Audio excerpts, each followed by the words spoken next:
le foglie il vento che mi canta. Umbria, Umbria, Umbria, Umbria. Canto davanti un tramonto in un borgo. Umbria, Umbria, Umbria, Umbria. E sento nascere radici come di questi ulivi che mi legano alla terra, che mi fanno urlare. Amo il mio respiro che uso per dire Umbria, Umbria, Umbria, Umbria.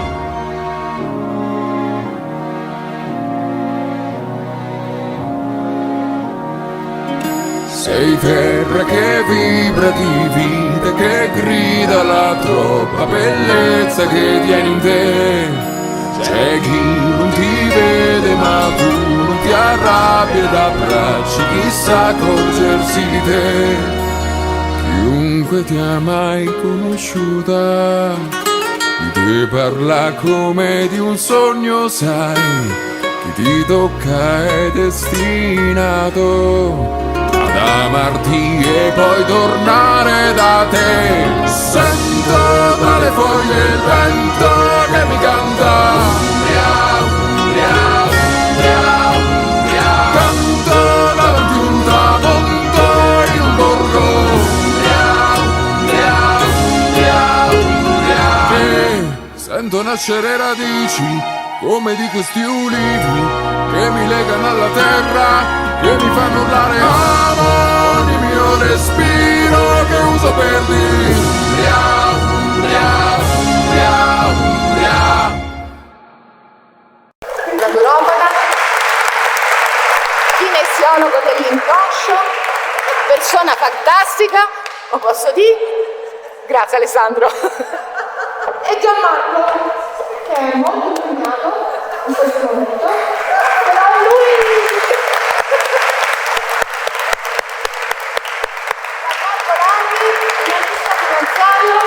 Esperto in geopolitica e meravigliosamente presente. Non ha senso. Grazie signori, grazie a tutti. Mi hanno detto così. Ti saluto, ciao. Ciao. Ciao, ciao. Allora, buonasera a tutti, benvenuti. Il tema di questa sera, la conferenza di questa sera, ha per titolo il benessere.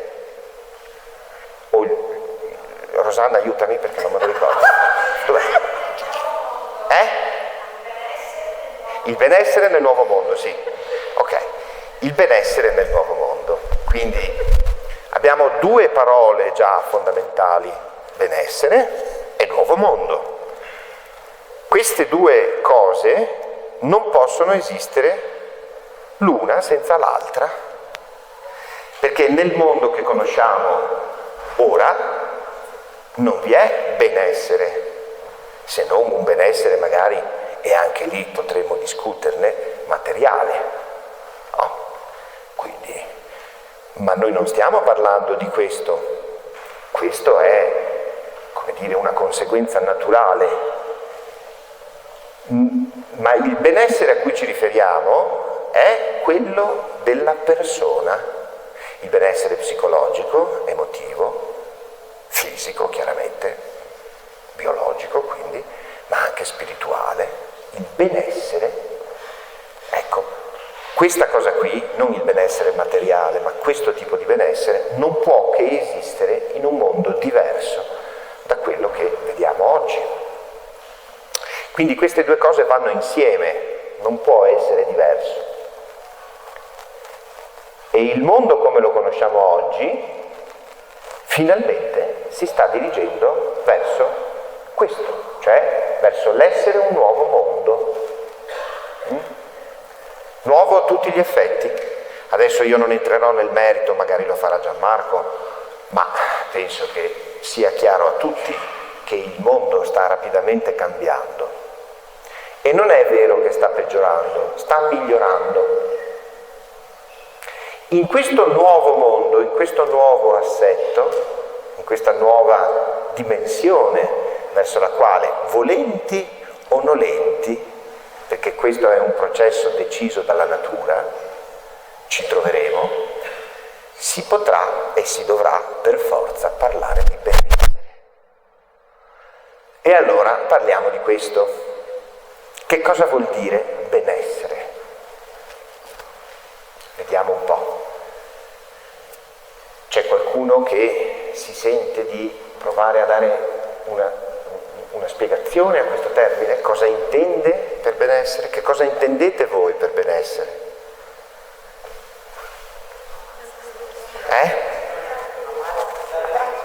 Tranquillità,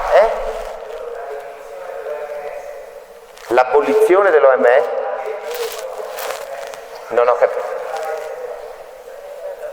La definizione dell'OMS per benessere?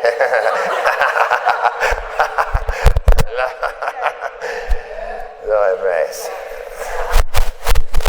L'OMS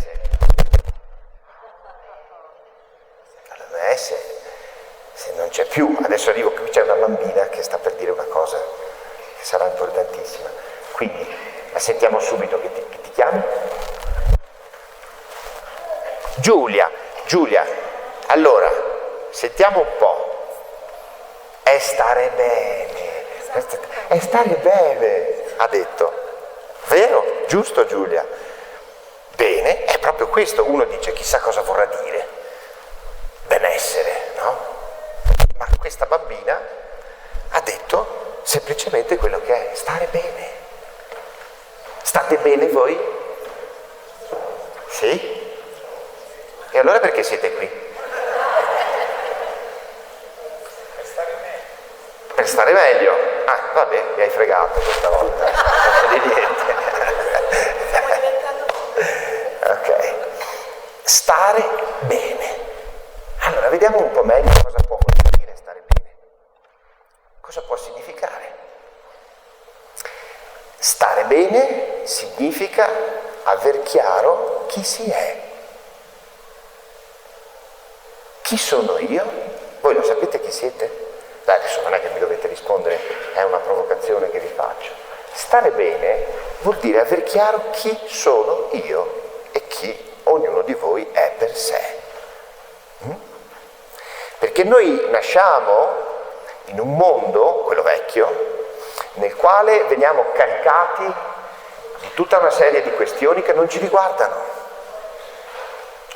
Le leggi, la morale, le istituzioni, il perbenismo, la scienza, un mare di questioni che ci sommergono e sotto questo mare di questioni che non hanno niente a che fare con noi ci siamo noi che stiamo male. Stiamo male perché siamo sommersi da qualcosa che non è noi.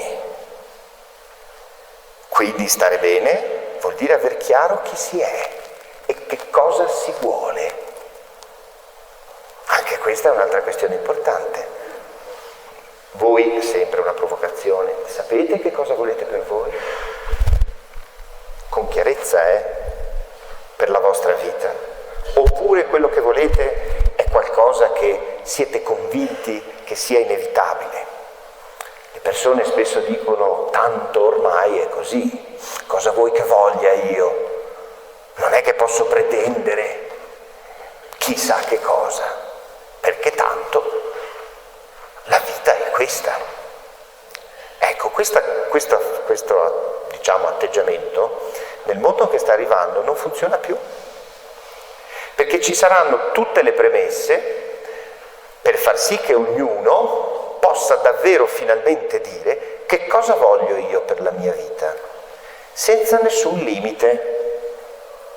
Perché alle volte magari uno lo dice anche cosa vuole, però poi si frena e dice ma non si può, non si fa, non c'è la possibilità, e poi così, e poi cos'ha. Questa cosa non fa più parte del mondo che sta arrivando. Quindi preparatevi, cominciate già da subito a chiedervi che cosa volete voi per voi. Questo è un altro pezzettino che si aggiunge nello stare bene. Chi si è, chi sono io e che cosa voglio per la mia vita. Non si può cominciare a stare bene se non ci sono queste due basi salde.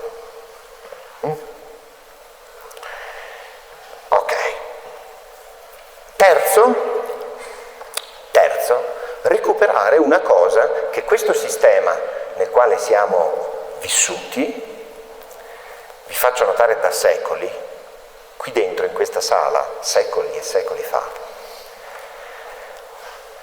c'era tanta confusione, c'erano delle fazioni, c'erano quelli che volevano il bene e quelli che perseguivano il male, come sempre. E quelli che perseguivano, per così dire, il male, proclamavano a tutti che c'è una cosa che deve essere evitata a tutti i costi, pena la morte. Mi seguite, perdonate perché io non so se quello che dico si capisce poi, non so neanche dopo che l'ho detto che cosa ho detto, quindi aiutatemi, mi seguite un po'? Qual era quella cosa che coloro che perseguivano il male dicevano che non doveva assolutamente esistere nel mondo? Pena la morte, la verità, la verità, la libertà, la conoscenza, l'autodeterminazione, sì, ok. Va bene, la verità, la libertà, la conoscenza, ok. No. La libertà. No. Non era proprio questo. Questo veniva, certo era nella lista, ma al primo posto c'era una cosa che dicevano che non doveva esistere nel mondo, perché altrimenti non avrebbero potuto controllarlo. Quindi non è la verità, non è la libertà, non è la conoscenza, non doveva al primo, in una lista, dico, il benessere, l'amore, no, tutte cose che ci sono nella lista, io sto parlando del primo posto. La cosa più importante che non doveva esistere nel mondo per costoro, e quelli che lavoravano per il bene invece anche in questa sala secoli fa lo sapevano, che era quella, ed erano contrari, loro invece dicevano no, questa cosa deve essere al primo posto, perché da questa cosa discendono tutte le altre. Ecco, quella prima cosa in lista, no, quello viene dopo. Vedete com'è difficile? Adesso ve lo dico io. La prima cosa in lista che non doveva esistere era ed è il piacere.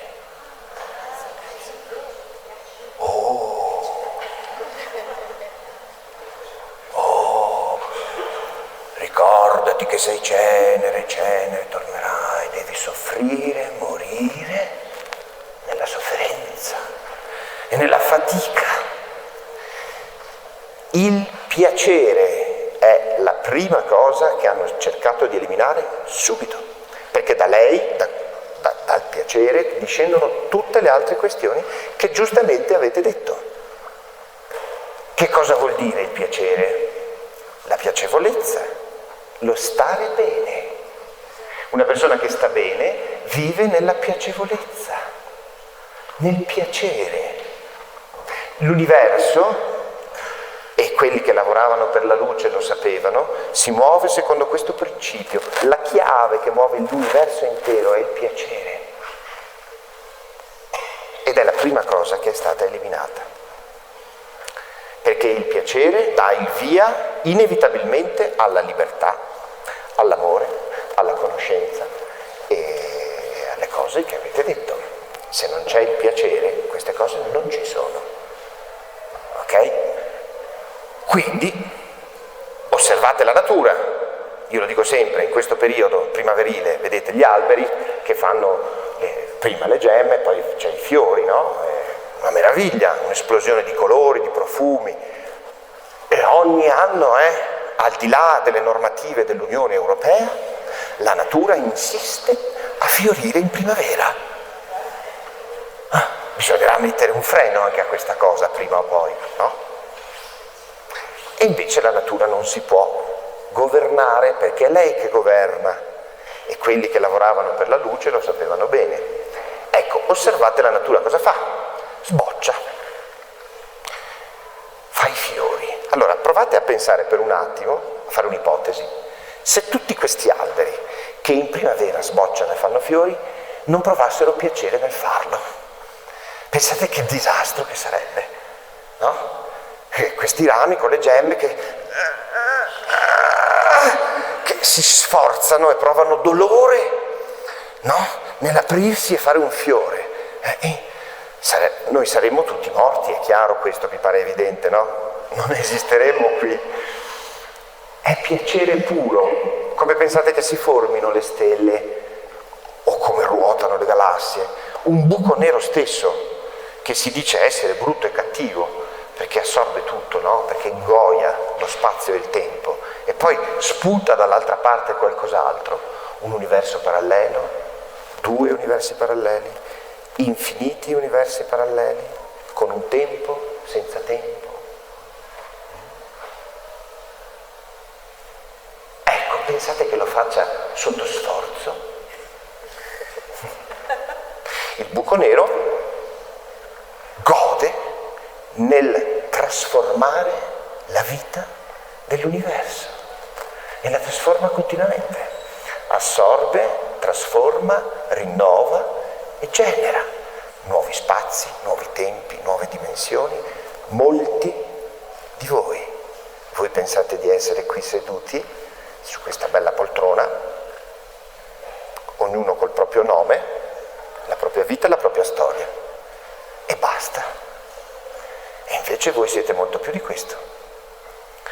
Voi siete sparsi in infiniti universi in questo momento, con vite parallele, con potenzialità che nemmeno osate immaginare, ma siete ancora seduti qui pensando che ciò che conta sono le norme dell'Unione Europea.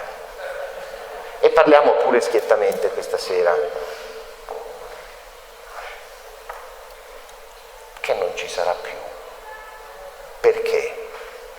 Perché c'è un problema politico? Perché c'è un problema di alleanze? Perché c'è un problema finanziario? Certo, ci sono tutte queste questioni, ma non sono le questioni che generano il cambiamento nel mondo. Sono solo l'innesco. Ciò che però provoca la deflagrazione del cambiamento è la natura e il piacere che prova nel cambiare le cose, senza lasciarle mai uguali a se stesse. Allora, benessere vuol dire cominciare un pochino a considerare questo fatto, e cioè che noi tutti siamo liberi e quindi possiamo concederci di vivere piacevolmente. Pensate a quanto questo concetto è stato distrutto nel corso della storia. Vi ricordate Il nome della rosa? Chi l'avrete visto, no? Il film, ho letto il libro. A me personalmente Umberto Eco non è che fa impazzire per ragioni mie personali. Ho delle allergie, c'è chi è allergico al glutine, io sono allergico a alcune cose. Però ecco, lì c'è una cosa interessante nel nome della rosa. Se vi ricordate, ci sono degli omicidi in questo convento, no? Non si capisce chi è, chi uccide, perché, per quale ragione. Beh, per farla molto breve, viene fuori alla fine di tutta la storia che l'unico motivo per cui venivano uccise le persone è perché avevano scoperto che esisteva un libro, che erano le commedie di Aristotele, mi pare, se non sbaglio, e si poteva ridere. Uno leggendo quella roba lì poteva mettersi a ridere fragorosamente e non si doveva ridere, perché ridere porta piacere, o no? O si ride sotto sforzo? Quando si ride non si prova piacere, guai, piuttosto la morte. Guardate che è emblematica la questione, eh? Quindi in questa sala, secoli e secoli fa, si discuteva di questo. Dobbiamo eliminare il piacere, la piacevolezza. E da lì poi far discendere tutto il resto, perché fatto questo le persone cominciano a morire dentro. E quando iniziano a morire dentro e quindi a stare male, non a stare bene, benessere, ma a stare male, possiamo controllarle e caricarle di ancor più fatica, preoccupazione, dolore e in questo modo scarnificarle, prendere l'anima, succhiarla e lasciare dei gusci vuoti. Dall'altra parte, sempre in questa sala, c'era la luce, che sapeva benissimo cosa volevano fare e,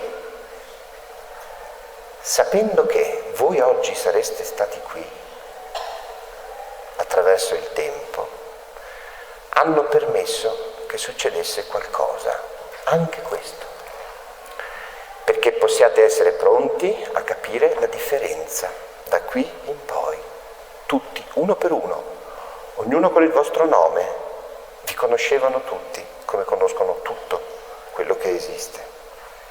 Quindi, benessere, perdonate, torno, vuol dire, e lo ripeto, aver chiaro, quindi abbiamo i nostri 3 punti, chi si è, che cosa si vuole per la propria vita e provare piacere e piacevolezza. Detto questo, e chiudo questa parentesi enorme, non ho tenuto il tempo. Quant'è che parlo? 20 minuti? Alle 5:15. Dalle 5:15 che parlo? Ok. Fortunatamente ho l'orologio da sub che tiene il tempo, no? Allora, così noi abbiamo l'illusione che esista il tempo, no? Giriamo delle rotelle e siamo tutti felici che esiste il tempo. Allora mi prendo ancora 10 minuti? Sì? 10 minuti? 10 minuti, non di più. Per parlare un po' meglio della questione del corpo, cioè la salute e il benessere del corpo. Quindi per accennare brevemente, poi magari ne parleremo anche dopo che sarà intervenuto Gianmarco, avremo delle domande, di che cosa sia la salute del corpo. E anche qui, nel mondo che sta arrivando, i parametri saranno completamente rovesciati rispetto ad oggi. Questo senza buttar via niente di quello che può essere utile, perché ci sono anche delle cose utili oggi, quindi il buono si tiene, quello che non serve più non si tiene, non è che lo si recrimina, lo si bastona, semplicemente andrà a morire naturalmente perché non ha nessuna valenza. Allora, che cos'è la salute? Il corpo. Allora, facciamo così, brevemente, in estrema sintesi, qualunque tipo, diciamo così, di patologia, di sintomo, chiamiamola malattia, è una unione tra 2 componenti che interagiscono continuamente fra di loro. La parte biologica, la biologia, e i nostri pensieri, il nostro stato psicoemotivo. Questo evidentemente sappiate che non lo dico io o solo io, questa è una cosa che sanno tutti, anche le pietre. Voi trovate un sasso per terra e gli chiedete cos'è, come funziona la malattia, e lui vi risponderà, è un'unione tra delle funzioni biologiche e dei conflitti psicoemozionali. Il sasso ve lo dice, perché lo sa anche lui, lo sanno tutti. La psiconeuroendocrinoimmunologia è una branca della medicina che dice esattamente questo. Quindi pone la base chiara, ci sono tomi e tomi e tomi e tomi di pubblicazioni, di trattati scientifici che discutono di questo, ma si preferisce non parlarne. Però la questione è questa, ecco, perché questa premessa? Perché nel mondo che sta arrivando questa questione, quindi la diretta relazione tra le nostre questioni psicologiche, emotive, conflittuali e la biologia, sarà al primo posto, al primissimo posto. Perché? Perché considerare questa relazione e agire su questa relazione porta a quella che potremmo chiamare la soluzione del problema. D'accordo? Ora, il discorso qui non è vasto, di più. è enorme.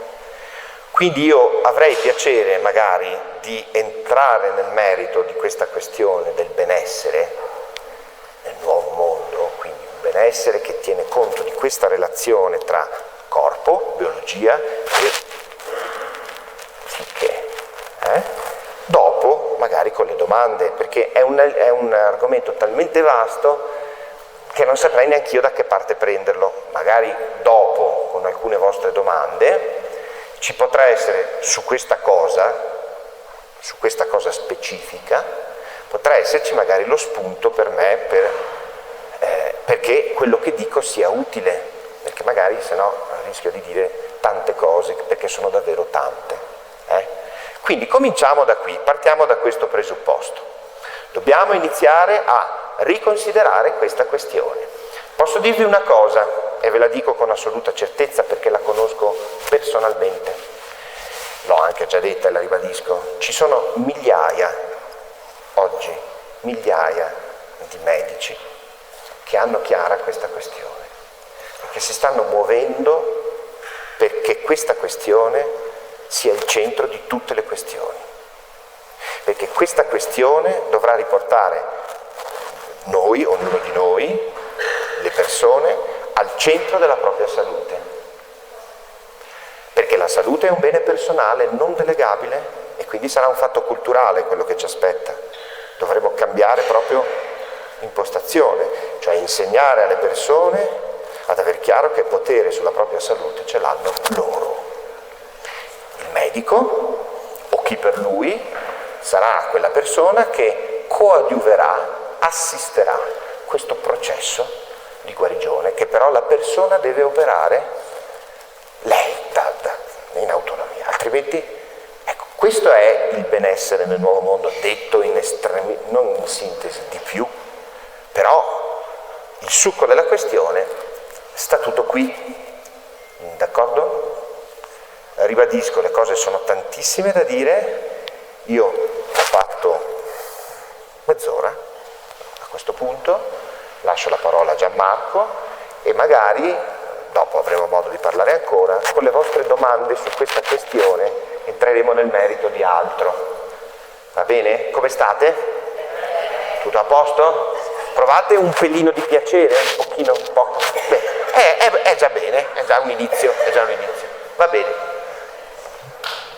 Vi racconterò un pochino di un'analisi storica che voglio fare insieme a voi e arriverò nel secondo intervento, non in questo, al tema del benessere, e ovviamente il benessere si può definire anche in opposizione al malessere, che è l'opposto del benessere.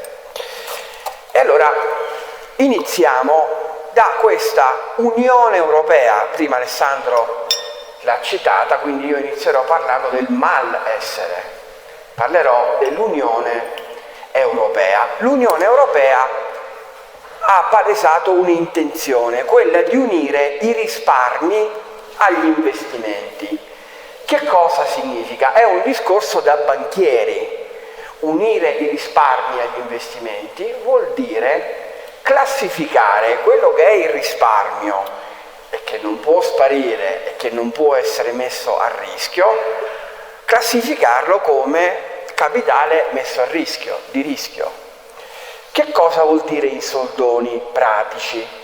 In soldoni pratici vuol dire che Francesca Siciliano, che ha 20.000 euro in banca, sto inventando perché in realtà ne ha molti di più, ha 20.000 euro in banca, è sicura di poter chiedere alla banca l'obbligazione, a cui la banca è costretta, di consentirgli l'uso di questi 20.000 euro che lei ha depositato in un conto corrente, e la banca è tenuta a consentire l'uso di questi 20.000 euro perché sono un diritto di proprietà, sono l'astrazione di un diritto di proprietà finanziarizzato, questi 20.000 euro. Ovviamente se Francesca decidesse di investire in una società che sta realizzando la carne sintetica, che non sarebbero più risparmio questi 20.000 euro, ma sarebbero investimento, perché vuol dire che quel capitale andrebbe a supportare un'intrapresa economica, cioè la produzione di un bene o di un servizio, che può andare bene a livello di fortune economiche, quindi può prosperare se la gente inizia a consumare carne sintetica, ma può andare male, quindi quei 20.000 euro sono messi a rischio.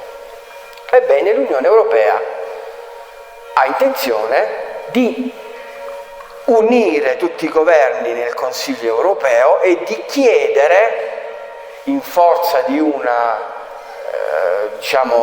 decisione presa dall'alto, che tutti i soldi delle persone siano vincolati ad un investimento che l'Unione Europea vuole fare, un investimento per la pace, per la democrazia, per il benessere. L'investimento di cui parlano è la guerra. Ursula von der Leyen vuole riarmare le nazioni dell'Unione Europea. Noi sappiamo che nell'Unione Europea ci sono molte nazioni, una a caso, la Germania, quella di cui ha la nazionalità Ursula von der Leyen, che non possono riarmarsi, perché il cuore dell'Europa è stato teatro di guerre che poi hanno divampato in tutto il mondo, perché sia la prima che la seconda guerra mondiale, dove sono iniziate? Chi li hanno fatti iniziare? I poteri finanziari dell'Unione, che oggi possiamo vedere incardinati nell'Unione Europea.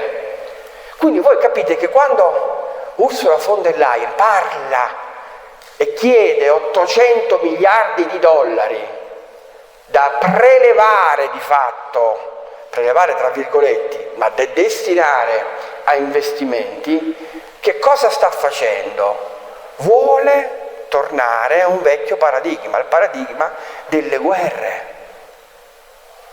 Quando Ursula von der Leyen parla di democrazia, ma tutti sanno che questa democrazia consiste nell'appoggiare sordide e corrotte magistrature rumene che hanno impedito a Georgescu, a un candidato che avrebbe sicuramente stravinto le elezioni in Romania, così come la democrazia impone, e alla luce di questa corruzione della magistratura, della Corte Costituzionale rumena, Georgescu non potrà partecipare alle elezioni.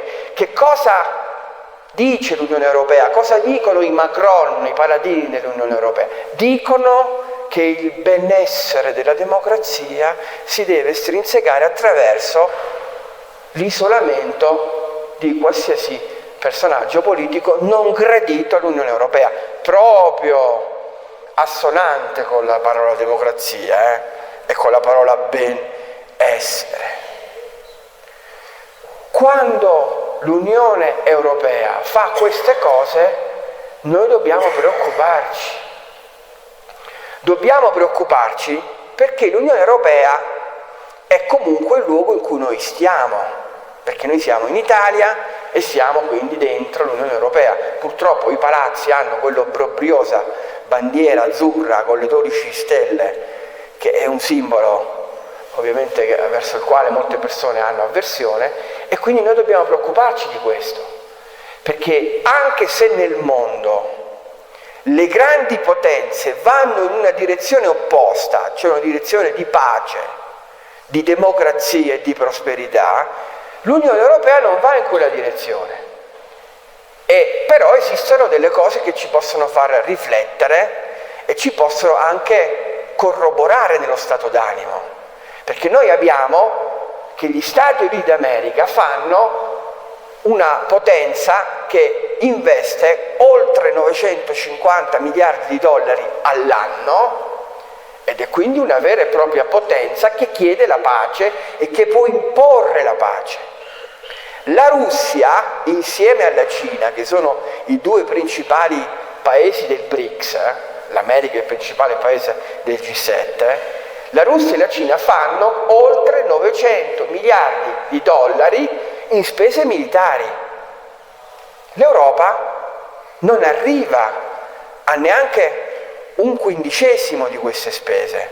E allora questi tecnocrati, vorrebbero sedersi al tavolo della pace e vorrebbero farlo prendendo i soldi alla gente.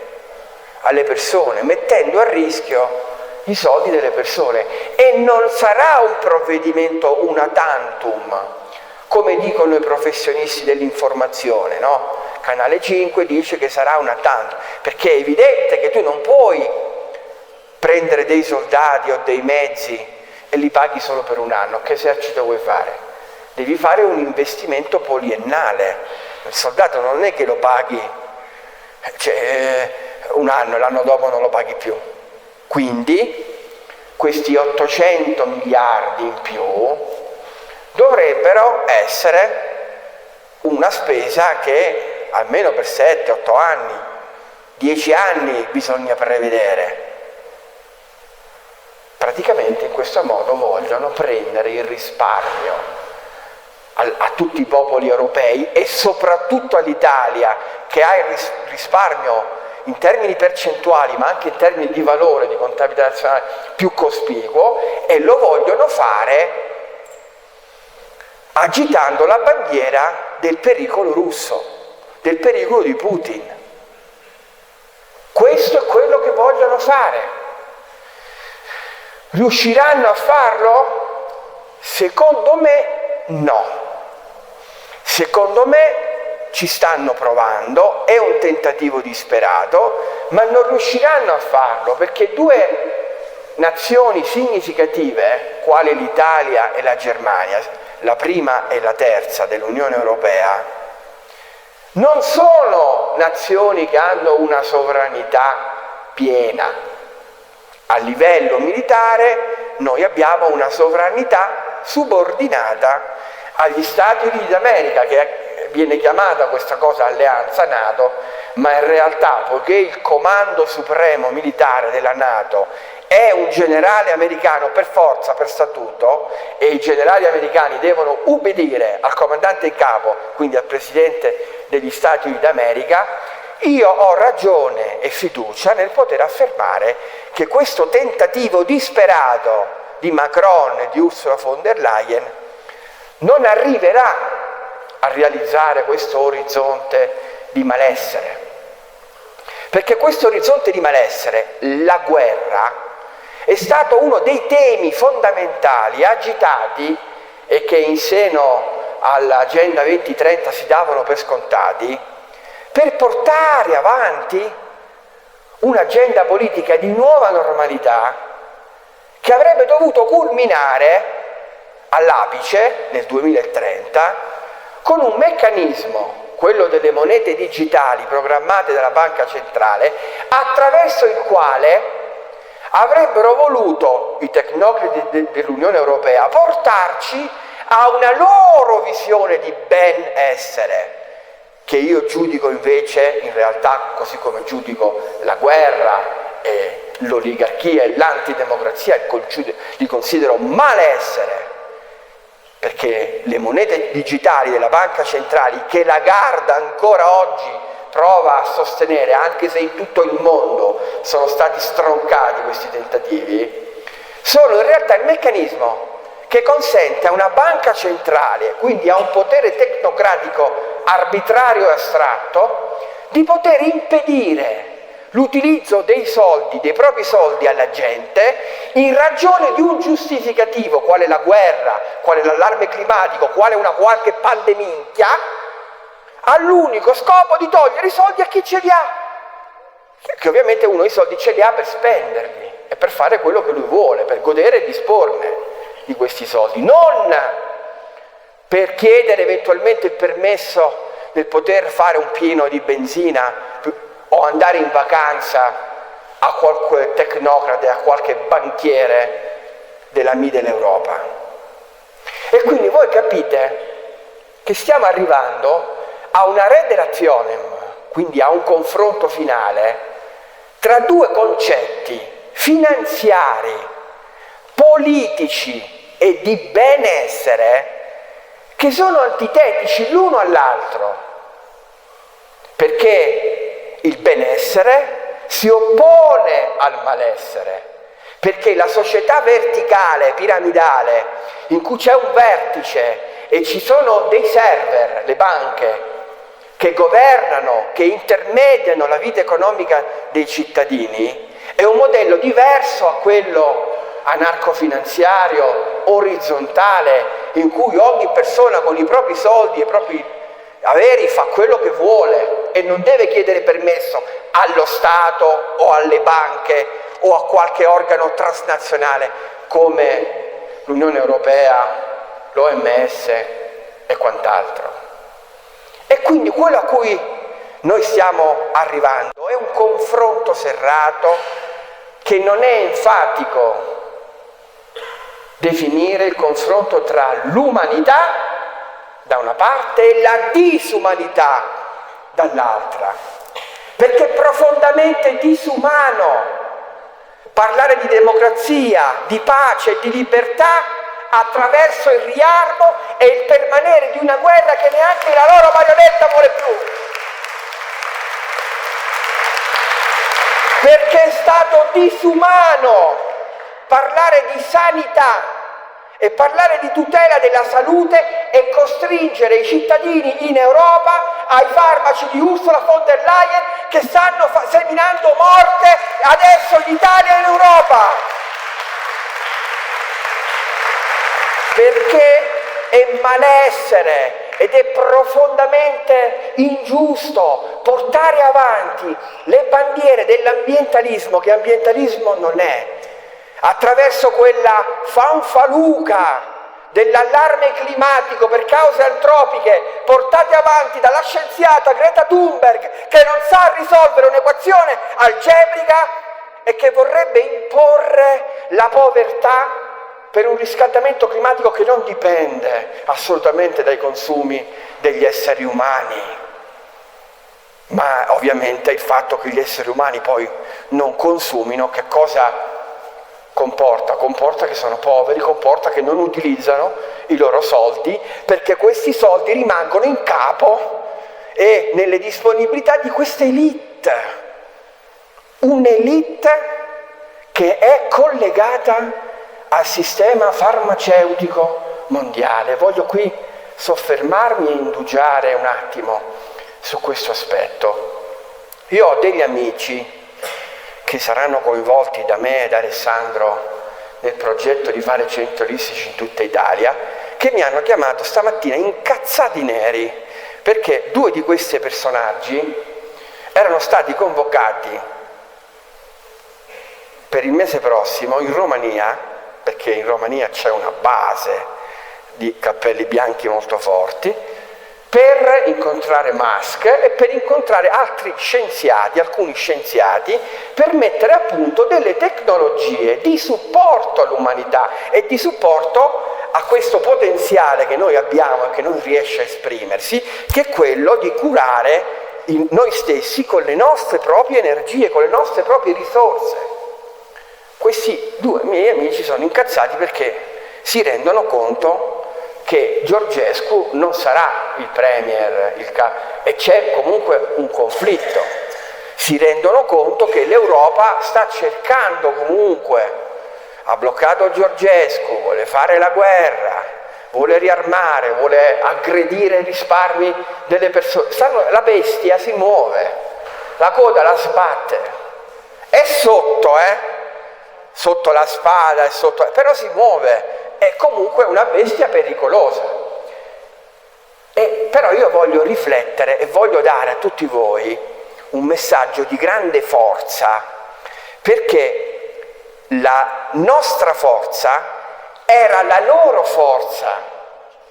In che senso? Nel senso che il centro del potere era il sistema finanziario, un sistema finanziario creato da una famiglia, intestato a una famiglia italiana che di cognome nel Medioevo faceva Del Banco.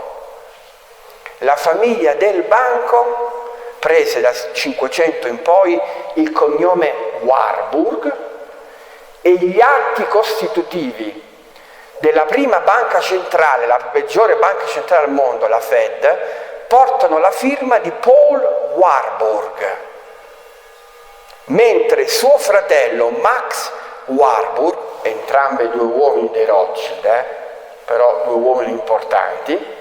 Suo fratello Max è colui il quale, insieme alla famiglia Rockefeller, ha creato il cartello farmaceutico che nella seconda guerra mondiale prese il nome di IG Farben, un cartello farmaceutico che ha creato nell'arco di questi decenni questo sistema di farmacologia, come dire, di uso compulsivo di farmaci allo stesso identico e parallelo modo di delega della persona a uno strumento chimico, uno strumento esterno di cura del corpo. Le due cose vanno di pari passo, perché il sistema finanziario, la delega che le persone danno alle banche e al sistema finanziario è parallela alla delega che le persone danno a un medico, o meglio, a una accezione di medicina e di scienza che in realtà non è né medicina né scienza, ma è scientismo, la parola esatta, è in realtà una menzogna che non fa il benessere delle persone, allo stesso identico modo di come la banca e il sistema banche centrali con particolare riguardo non hanno fatto il bene delle persone. Perché da quando il sistema banche centrali è stato realizzato, il mondo è stato funestato da guerre con decine e decine di milioni di morti, pandemie mostruose, carestie dove sono morti in alcune regioni dell'Asia, in alcune estese regioni decine e decine di milioni di morti, in India, in Cina, in Russia, l'Holodomor ad esempio. Ma voi queste cose come pensate che accadano? Voi pensate che le pandemie accadono perché c'è qualche cinese sporcaccione che fa la zuppa di pipistrello e le puttanate che raccontano a Canale 5 che raccontavano che effettivamente la maggior parte delle persone poi si imboccava queste fesserie? È così che nascono? Voi pensate che le guerre nascano perché c'è il cattivo Putin che si è alzato una mattina, perché queste sono le narrazioni che raccontano, no? Per i beoti del mainstream, per i deficienti della televisione, no? Raccontano la storia che c'è il cattivo Putin che si è alzato una mattina e che ha fatto un'invasione. Ma sono tutto un cumulo di menzogne e di bugie, perché qualsiasi persona che abbia un minimo di avvedutezza sa che proprio quei giornali del mainstream che oggi sparano su Putin, mi riferisco a Repubblica, ma anche Panorama, ma anche Canale 5, nel 2015 dicevano che la colpa della guerra in Ucraina era dei nazionalisti ucraini, dei nazisti ucraini, che fecero un colpo di Stato e che buttarono giù Yanukovych perseguitando centinaia di migliaia di cittadini russi che non potevano parlare la lingua russa e che in molti casi, oltre 15.000 morti, sono stati vittime di violenze e anche, ripeto, anche di uccisioni.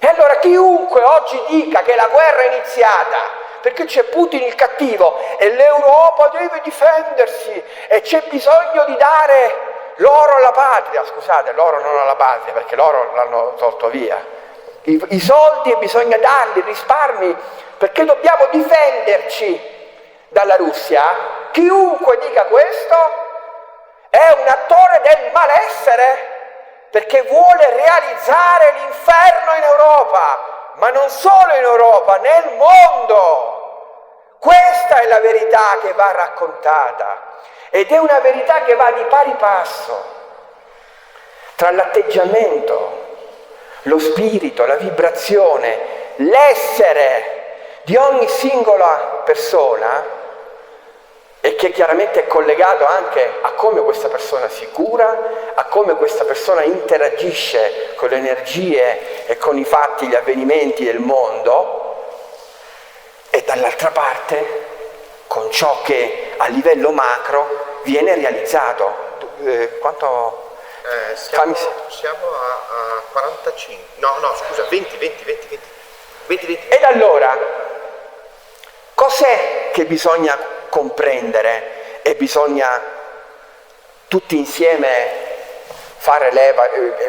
Bisogna fare leva sul fatto che l'Italia, così come qualsiasi altro paese al mondo, è fisiologicamente costituita solo da un 10% di persone che sfidano la vita interiore e che sono immuni alle fanfaluche raccontate da TV, da giornali, dal potere. Perché la maggior parte delle persone in Italia e nel mondo aderisce acriticamente a ciò che più ad alta voce viene proclamato.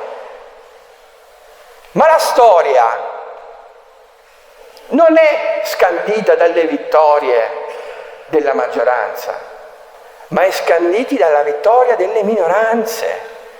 Noi siamo una minoranza che riuscirà a vincere, a ribaltare questa cosa, perché abbiamo una consapevolezza superiore. Consapevolezza superiore vuol dire che vibriamo ad un essere, quindi il nostro stato d'essere è più alto. Noi siamo, ogni volta che ragioniamo, che riflettiamo, coloro i quali possono essere in grazia di Dio. Ed essere in grazia di Dio vuol dire capire, comprendere, superare e sconfiggere il male. Non dobbiamo reagire in maniera rabbiosa rispetto a ciò che accade e non dobbiamo preoccuparci se la maggior parte delle persone ripetono sciocchezze che hanno sentito, perché non è quello che conta, perché noi siamo una minoranza che ha già ribaltato tutti i centri di potere del mondo, perché in Italia il comandante supremo della NATO si chiama Cavoli, è un italo-americano, non è un caso, e Cavoli obbedisce a Trump.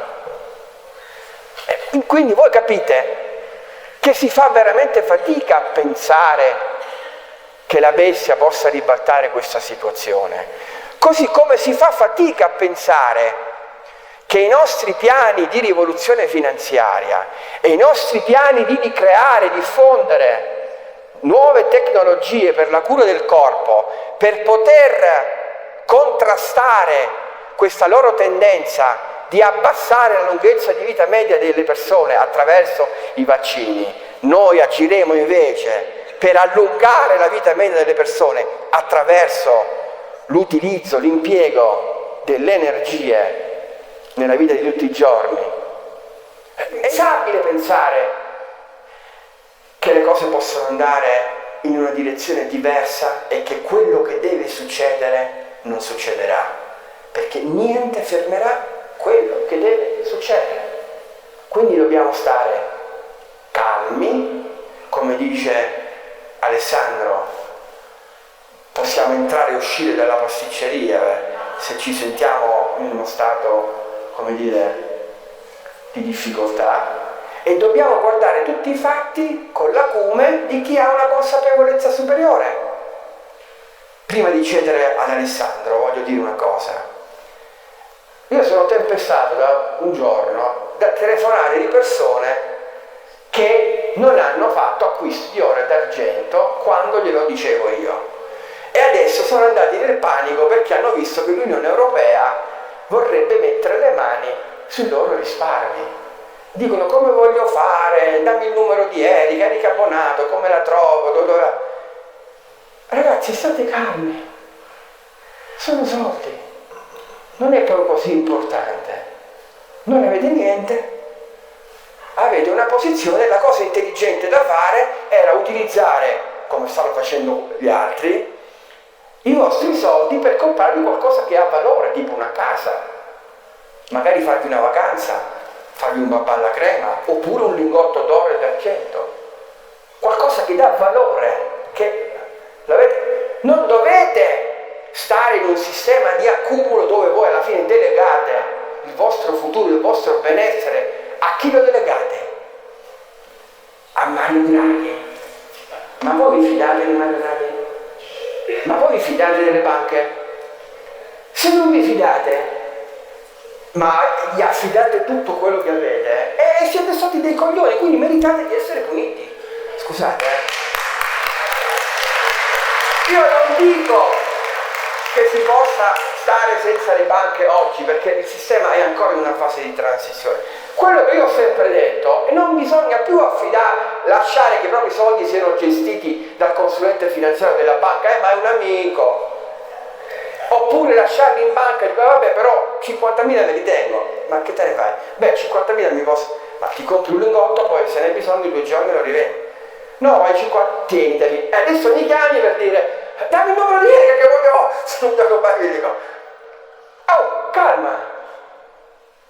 Scusa, o no? Sbaglio? Calma e gesso.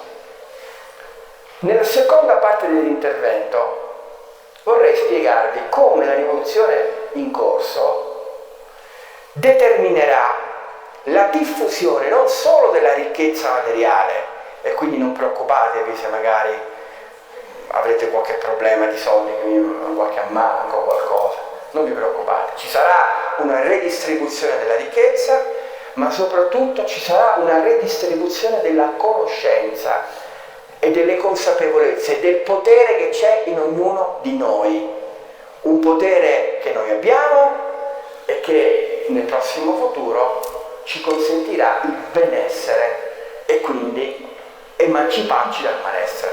Lascio la parola ad Alessandro.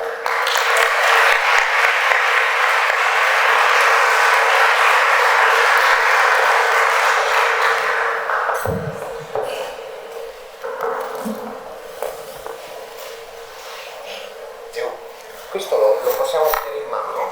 Sì, Metto me lo sotto qui. solo da una parte all'altra. Così in piedi? No, dov'è? Di qua. Ok. Mettiamo così.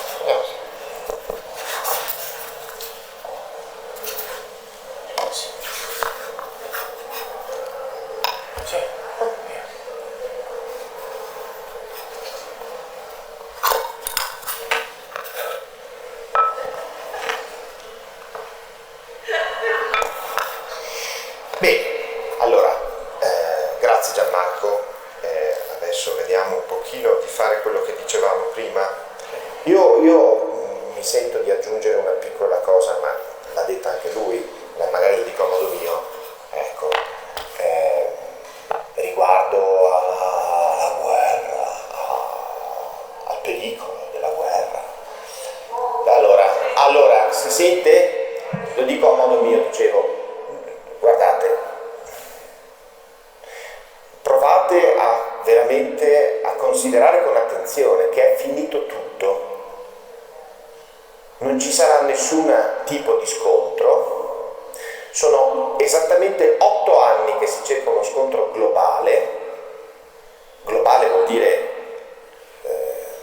grave, mondiale, in tutti i modi possibili. È chiaro che poi giustamente le persone hanno la loro vita, le loro questioni, le loro cose, quindi non le vedono bene le cose, ci si dimentica, ma guai se non fosse così, abbiamo ben altro a cui pensare, no? Abbiamo le nostre questioni, però magari per chi come me e molti altri, anche Gianmarco, noi abbiamo questo difetto, siamo un po' masochisti, stiamo lì a osservarle queste cose, no? Ci piace fare questa cosa qui, però proviamo piacere nel farlo, quindi va bene?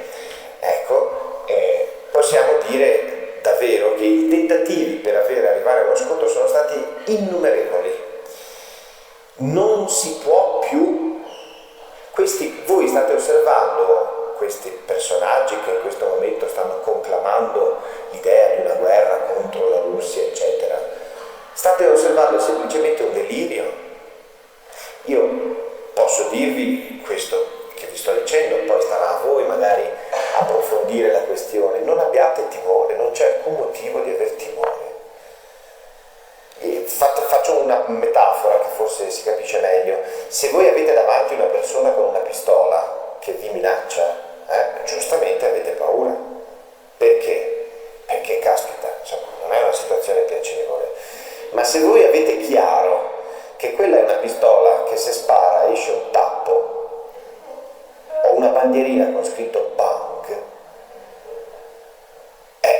dite a lui, anche perché lui è convinto che potervi spaventare, no? Con quella roba lì, ma voi sapete che quella è. Avete paura? Avreste paura? No. Di che cosa? Vi fate una risata magari, oppure no, decidete voi, ma non avete comunque paura. È un bluff. Io guardate che sto parlando in pubblico, non è che sono stupido. Ho tanti difetti ma non sono stupido. E se dico questo me ne assumo la responsabilità. Detto ciò, osservate nel tempo che cosa succederà. Non ci sarà nessuna guerra, non ci sarà ci sarà il tentativo di fare quello che è stato paventato, ma non lo si farà. I giochi sono chiusi, finito, game over, come si dice. Perdonate se ho usato una parola inglese, perché in un luogo così poi non... Però, va bene. Ok, va bene. Detto questo, vediamo un pochino se ci sono delle domande, perché io vorrei fare in modo che questa cosa diventi più dinamica. Come vi dicevo io, ma anche Gianmarco, abbiamo tante cose da dire, ma non è facile condensarle tutte, e quindi le vostre domande magari ci possono aiutare a fare outing, se volete. Volete che faccia outing? Stimolatevi, ok? Stimolatevi. Dobbiamo lasciarlo fermo? Sì, sono... No, lo mettiamo qui, non lo tocco più, scusa, perdonate, che dopo lo devi mettere tu. Ci passeremo, Allora, ci sono domande per... Domande, no, per me, per tutti, ma... No, io voglio fare l'intervento dopo, ok, allora, domande per me, insomma. Io vi ho accennato alla questione del benessere, no? Entriamo un po', ecco, prego, c'è un microfono? Vieni qui. Si deve sentire. Abbiamo un microfono per chi fa le domande? No, le domande devono sentire tutte 50 persone, non è che vieni qua. Una cosa semplice, no, in un'altra in un'altra conferenza che ho ascoltato di Sieni, lui parlava del buco nero, approfondiva il discorso che è legato a quello che noi chiamiamo un salto quantico, però c'è questa invece forza ineluttabile a cui tutti siamo sottoposti, no? Se ho capito bene. E poi volevo dire una cosa soltanto, che il discorso dobbiamo veramente stare tranquilli, per quanto sento io, e uso sento, non credo, cancellato credo dal mio vocabolario, il male appartiene secondo me agli stupidi, il bene agli intelligenti. L'universo è creazione, si trasforma ma non si distrugge. Il male potrà distruggere, ma è una cosa momentanea. E la creazione, quindi l'intelligenza, comunque avrà sempre la meglio. Il tuo nome? Katia. Con la C? Con la K. Con la K. Grazie Katia. Sì, allora la tua è una considerazione che condivido. Il male e il bene esistono, ma sono necessari entrambi, sapete. Pensate che dentro di noi non ci sia un'ombra, non ci sia del male, cosiddetto, chiamiamolo così per capirci. Ma non è questo il punto. Il punto è che tutto serve e tutto però, ecco, alla fine concorre al bene. Questo sempre è ineluttabile, giusto? È un termine corretto. Inevitabile, ineluttabile. Non può essere diverso. Anche perché qui potremmo anche cominciare a parlare di tempo, di come funziona. Lasciamo stare, è inevitabile. Tutto torna in un ciclo costante e continuo verso l'alto. Sempre. Il resto serve a produrre questo movimento. Ha la funzione di spingere su qualunque cosa.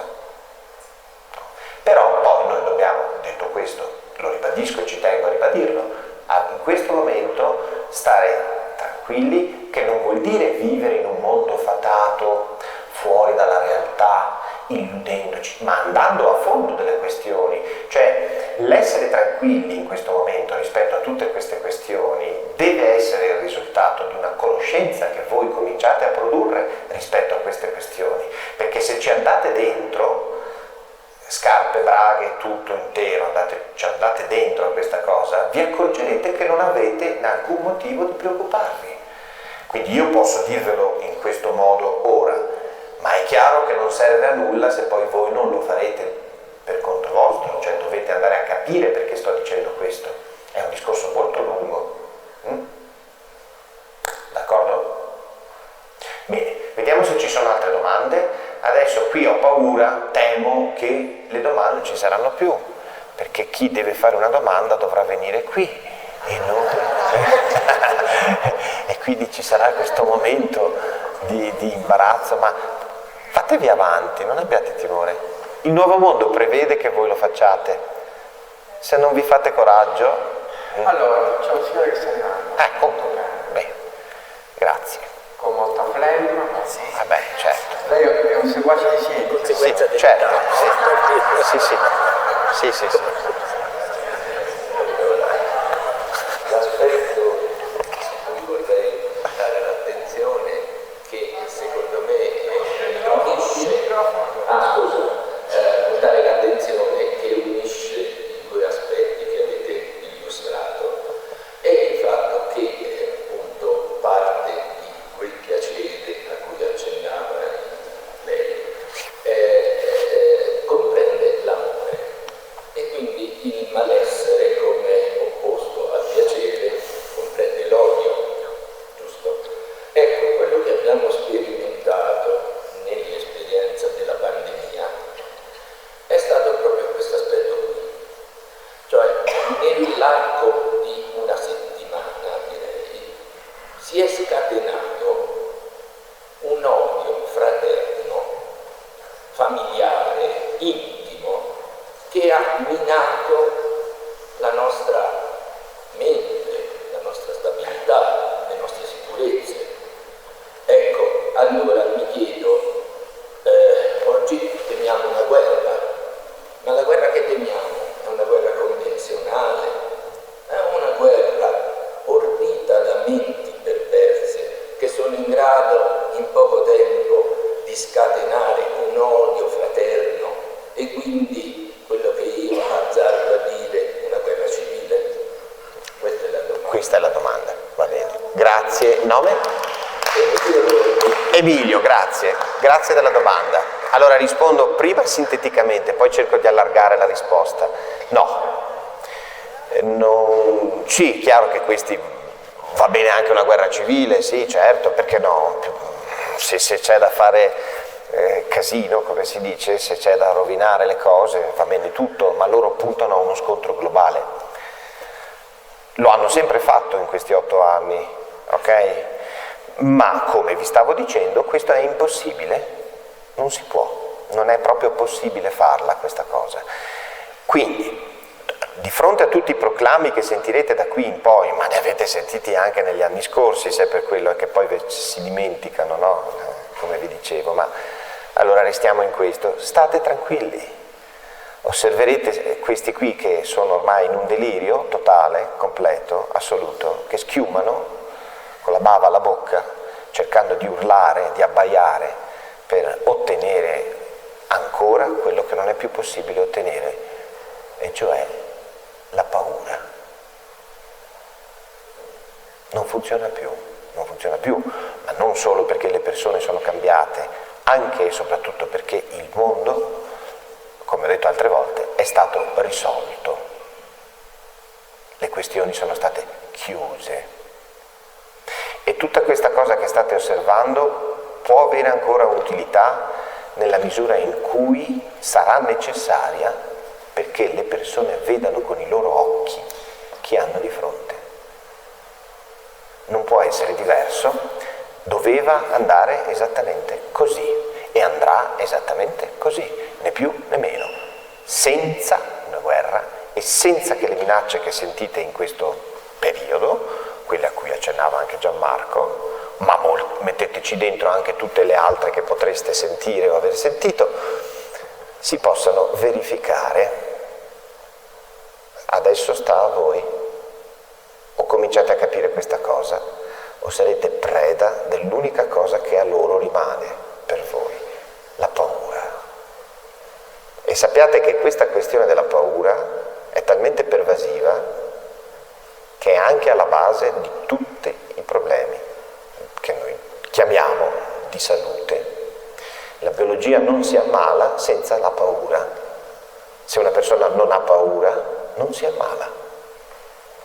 Come sono morte le persone in quella che Emilio ha definito la pandemia e che qualcuno ho sentito dire una volta giustamente definire la pandeloro. Come sono morte?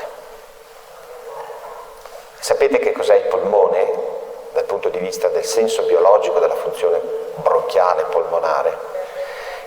La funzione polmonare alveolare specificamente è legata a un conflitto di morte.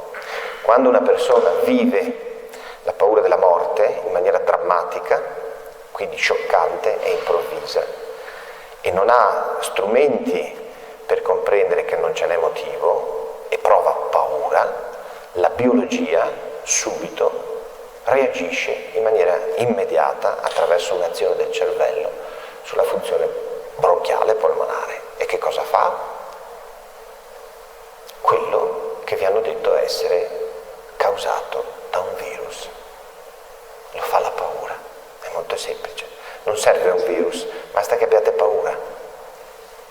E il cervello immediatamente che cosa fa? Fa in modo che nei polmoni succeda quella cosa lì, che non è un problema se fosse trattato come si sarebbe dovuto fare. Non è un problema, è un modo che ha la natura per far fronte alla paura della morte. Vi faccio un esempio che così mi spiego meglio. Quanto può vivere una persona senza mangiare? Dipende, diciamo 60-70 giorni, va bene, dipende, va bene? Più o meno. Bene, quanto può vivere una persona senza bere? 3 giorni, senza bere nulla. Se beve vino magari ce la fa, ma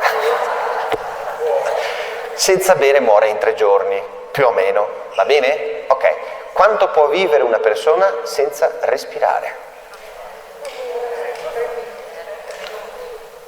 5 minuti, dopodiché è morta del tutto, non c'è più possibilità. Ok? Cos'è la paura della morte?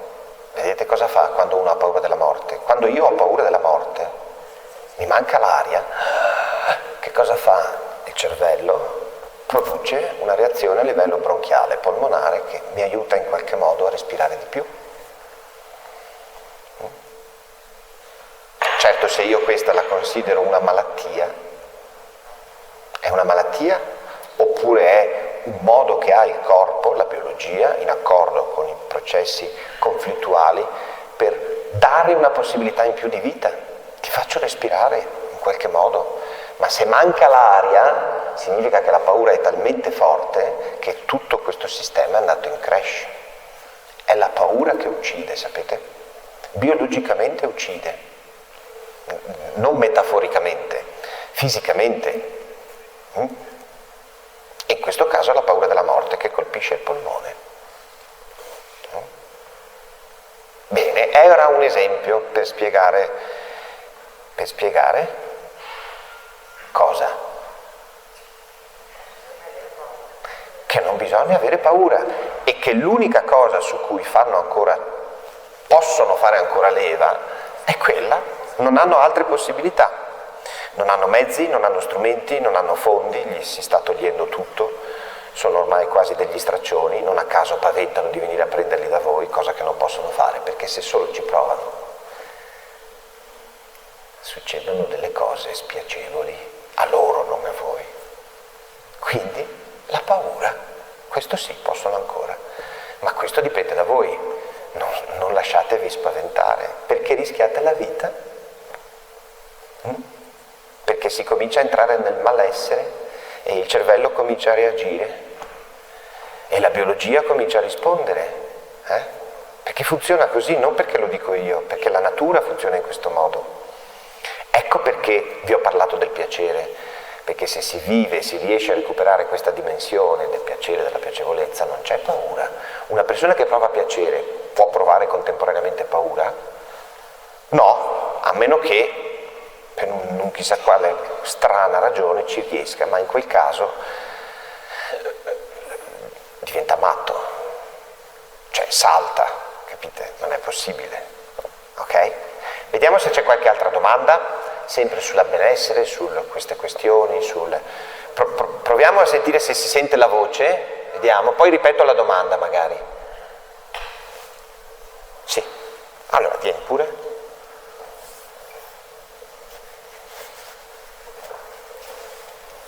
Non mi parlare della meditazione. No, questa domanda non la faccio più. Buonasera a tutti, buonasera Alessandro e Gianmarco. Io vorrei portare un caso personale e chiedere qualcosa di concreto come risposta. Parto da una considerazione che mi sembra avesse fatto Confucio, il quale diceva che se farai della tua passione il tuo lavoro, non lavorerai più di un giorno. Allora io vengo da 30 anni di esperienza in una multinazionale e a un certo punto l'infelicità era talmente forte che ho cercato di cambiare vita e quindi sono diventata una counselor olistica e questo è quello che hanno fatto, che stanno facendo alcune persone della mia generazione, soprattutto da dove lontano.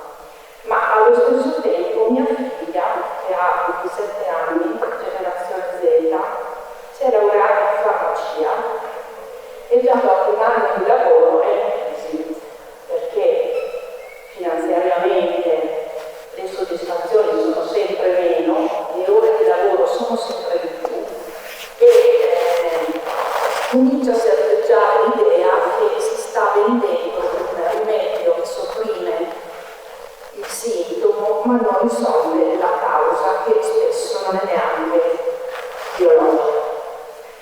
Allora, concretamente, le persone della mia generazione che vogliono fare qualcosa di concreto nella nuova umanità e le persone giovani anche che si stanno affacciando alla nuova umanità, che cosa possono fare in questo momento per cominciare a costruire un nuovo paradigma e nuove attività legate a questo concetto di benessere della nuova umanità? Grazie.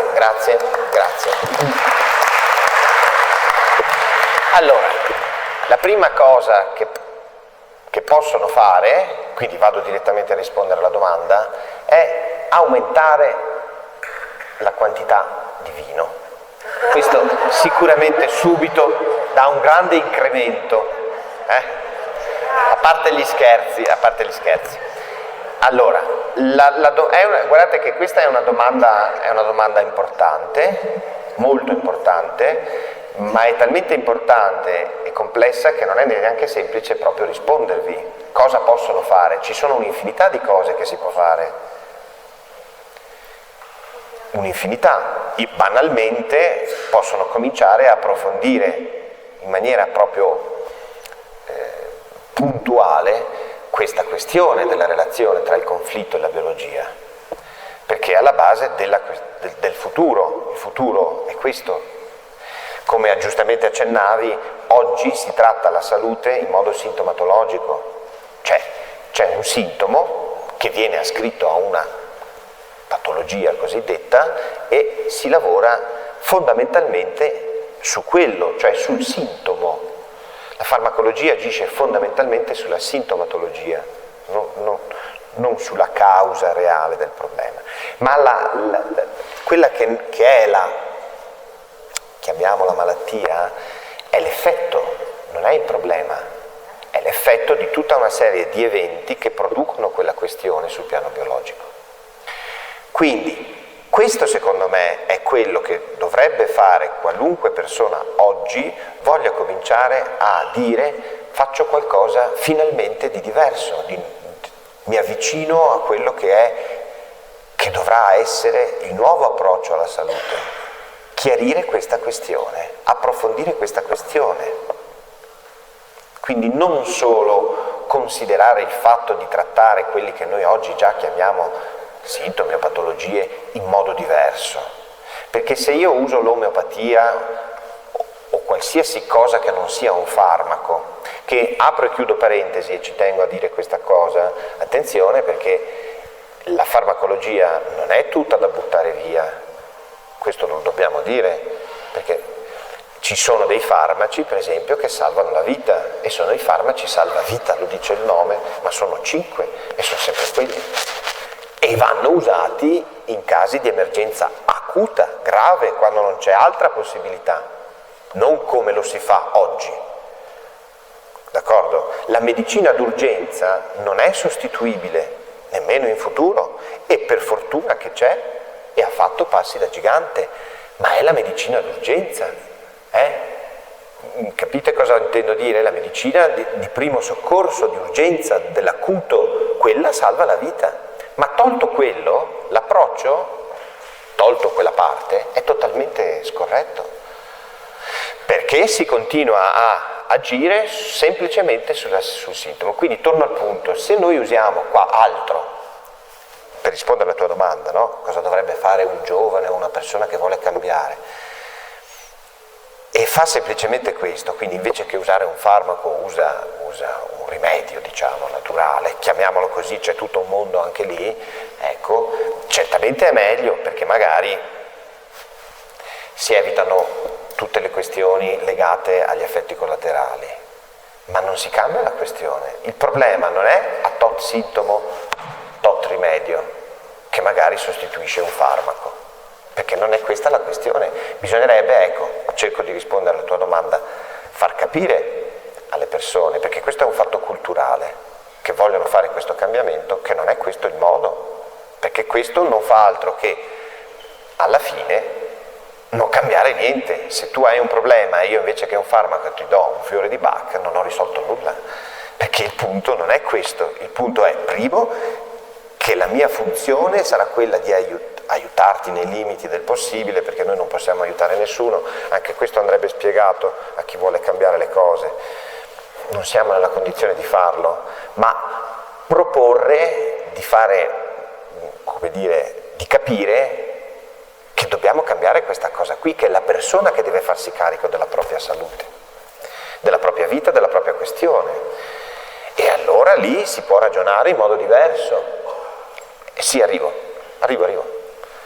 E c'è il modo di farlo, quindi tutto quello che è e che c'è di buono che è stato fatto non si butta via, ma è l'approccio che viene cambiato, cioè la persona viene messa al centro della questione, la persona deve recuperare la totale e assoluta libertà rispetto alla propria salute e quindi alla propria vita. Cosa vuol dire? Rendersi o essere aiutata a prendere coscienza che la salute è un bene personale e quindi insegnarle a comprendere questa questione della relazione tra il conflitto e la biologia, insegnarle a comprendere che, per esempio, se mangia un po' meglio, questo la può anche aiutare, insegnare a comprendere che la questione della malattia non è un problema in sé, ma è un messaggio che la biologia dà a questa persona per comprendere qualcosa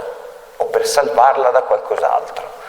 Poi tutto il resto può essere usato e va bene, però non so se ho risposto, questo dovrebbe essere fatto.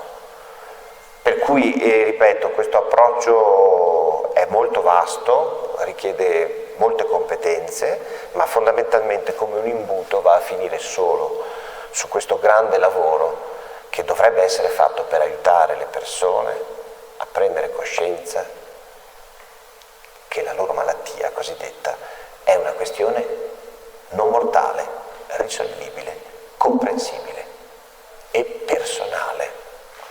E tutto quello che può essere fatto in questa direzione andrà fatto. Se io uso l'energia, anche ci sono delle strutture, delle tecnologie anche che lavorano sulle frequenze, sulle biofrequenze, no? Bene, e va benissimo, sono efficaci, sono utili, senza che però la persona si faccia carico della propria vita proprie questioni, questo serve a poco. Cioè, non è questo il punto. D'accordo? Questo è il punto.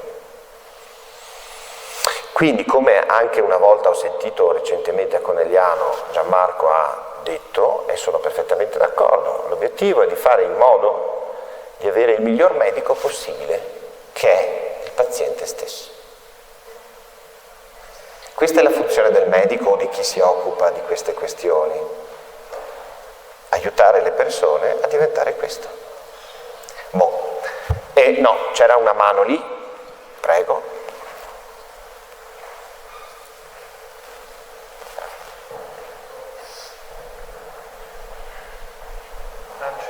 Francesco, prego, c'è il microfono. Avevo pensato di dire altre cose, avrei voluto un microfono e una ferma. Sì. Avevo pensato di dire altre cose, di parlare della felicità di un concetto greco, di parlare della felicità come un concetto greco, di Logos, e quindi, però invece dirò altro, mi ha fatto venire in mente una cosa, diciamo che attinge aspetti culturali. Lo sapete come funziona il medico di base in Cina?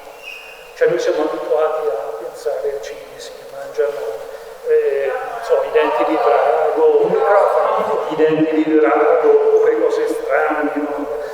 Il medico di base cinese viene pagato in base a quanti malati c'ha, nel senso che se un medico cinese ha tanti malati viene pagato pochissimo. La funzione culturale del medico è quella di non far ammalare i pazienti. Quindi un medico cinese che ha molti assistiti malati viene pagato pochissimo. Perché la funzione del medico è di evitare che il malato che il paziente sia malato. Mentre invece noi abbiamo un interesse diverso delle casse farmaceutiche, quindi anche dei medici, che più prescrivono e più guadagnano. Quindi le case farmaceutiche, se ci fosse un farmaco che curasse tutto, non lo tirerebbero fuori. Questo è il discorso, ecco il fattore culturale. Noi siamo invece abituati in tutta la cosa. Sì, grazie per l'intervento, sì, è proprio così, è proprio una questione culturale, qui dobbiamo cambiare questa cosa.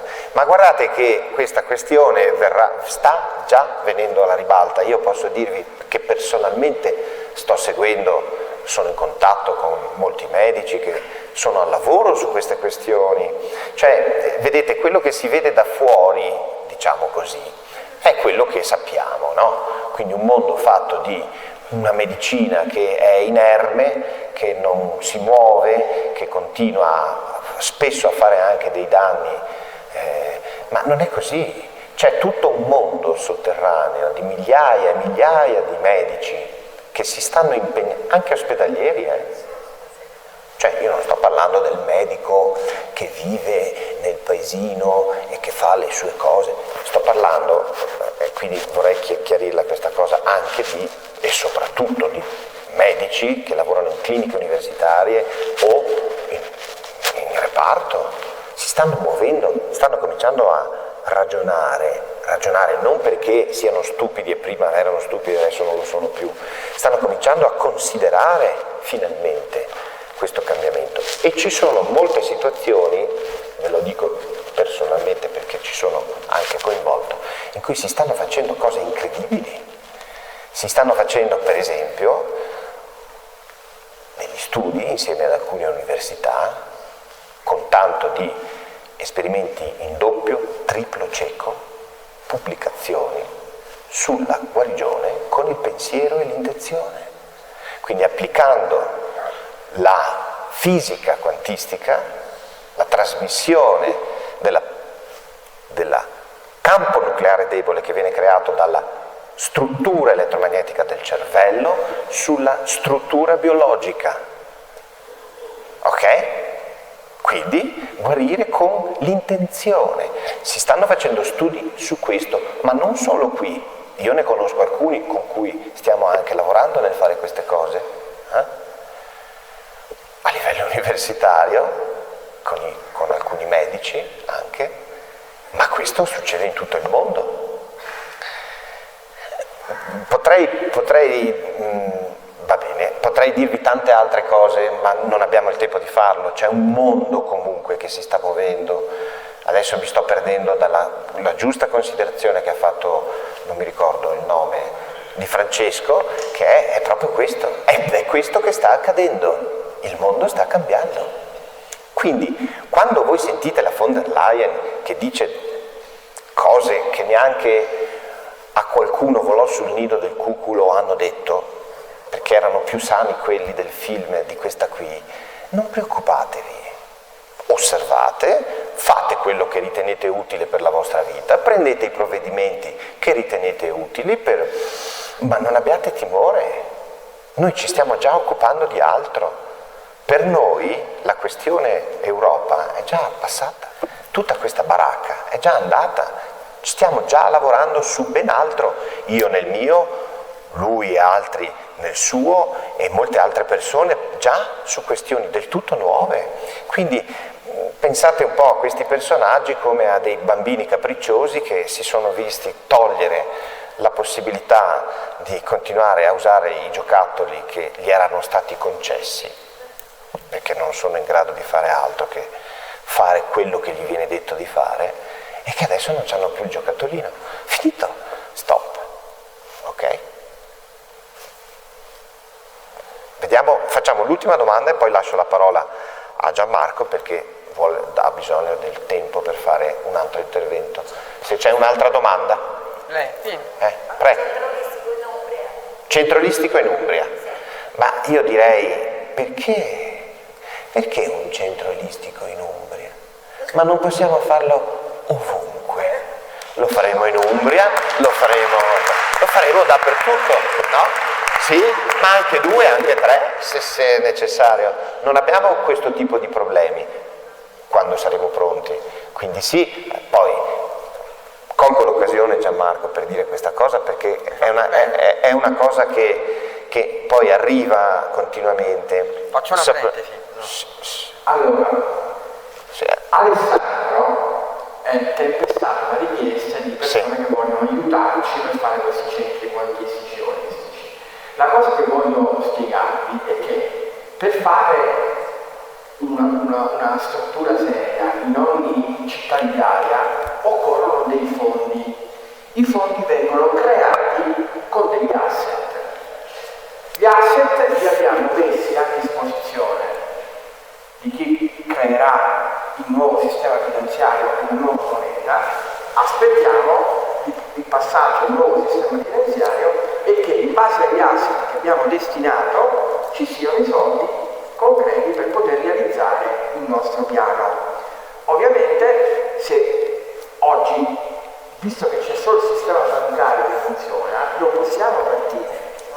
Non ci farebbero neanche, anche se avessi i soldi, va bene, non ce li abbiamo, ci vuole un miliardo per fare il progetto che abbiamo in testa di Alessandro, non ce lo farebbero fare, troverebbero un modo come fare per... Quindi è inutile che andate da Alessandro e gli chiedete voglio aprire, saremo noi a comunicare. Così come abbiamo detto che siamo venuti a fare la conferenza, Alessandro verrà qua a dire benissimo, apriamo a Perugia, apriamo a Terni. Sì, ecco, appunto, questo aggiungo, quello che stavo per dire è che appunto quando tutto sarà pronto,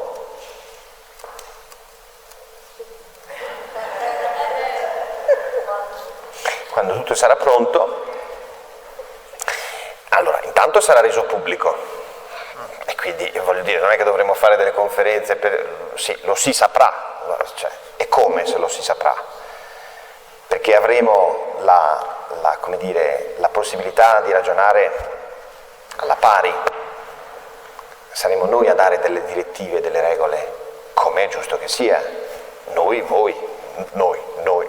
intendo noi, perché la questione sta passando a noi.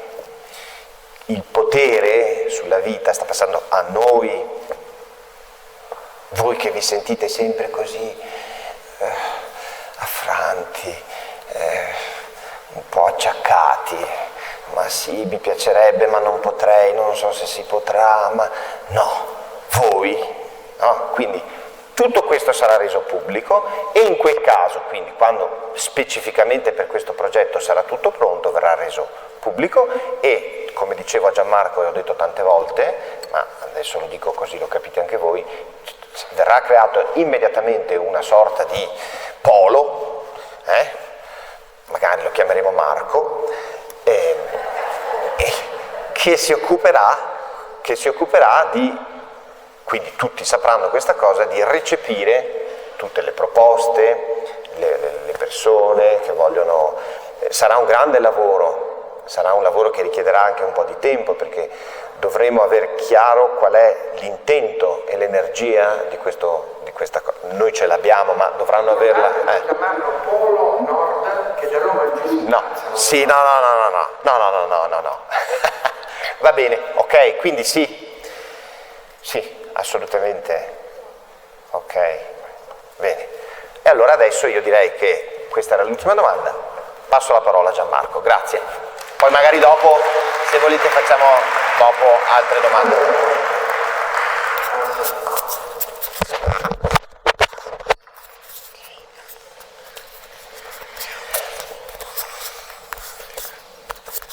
Visto che sono in una città dove la massoneria è molto forte,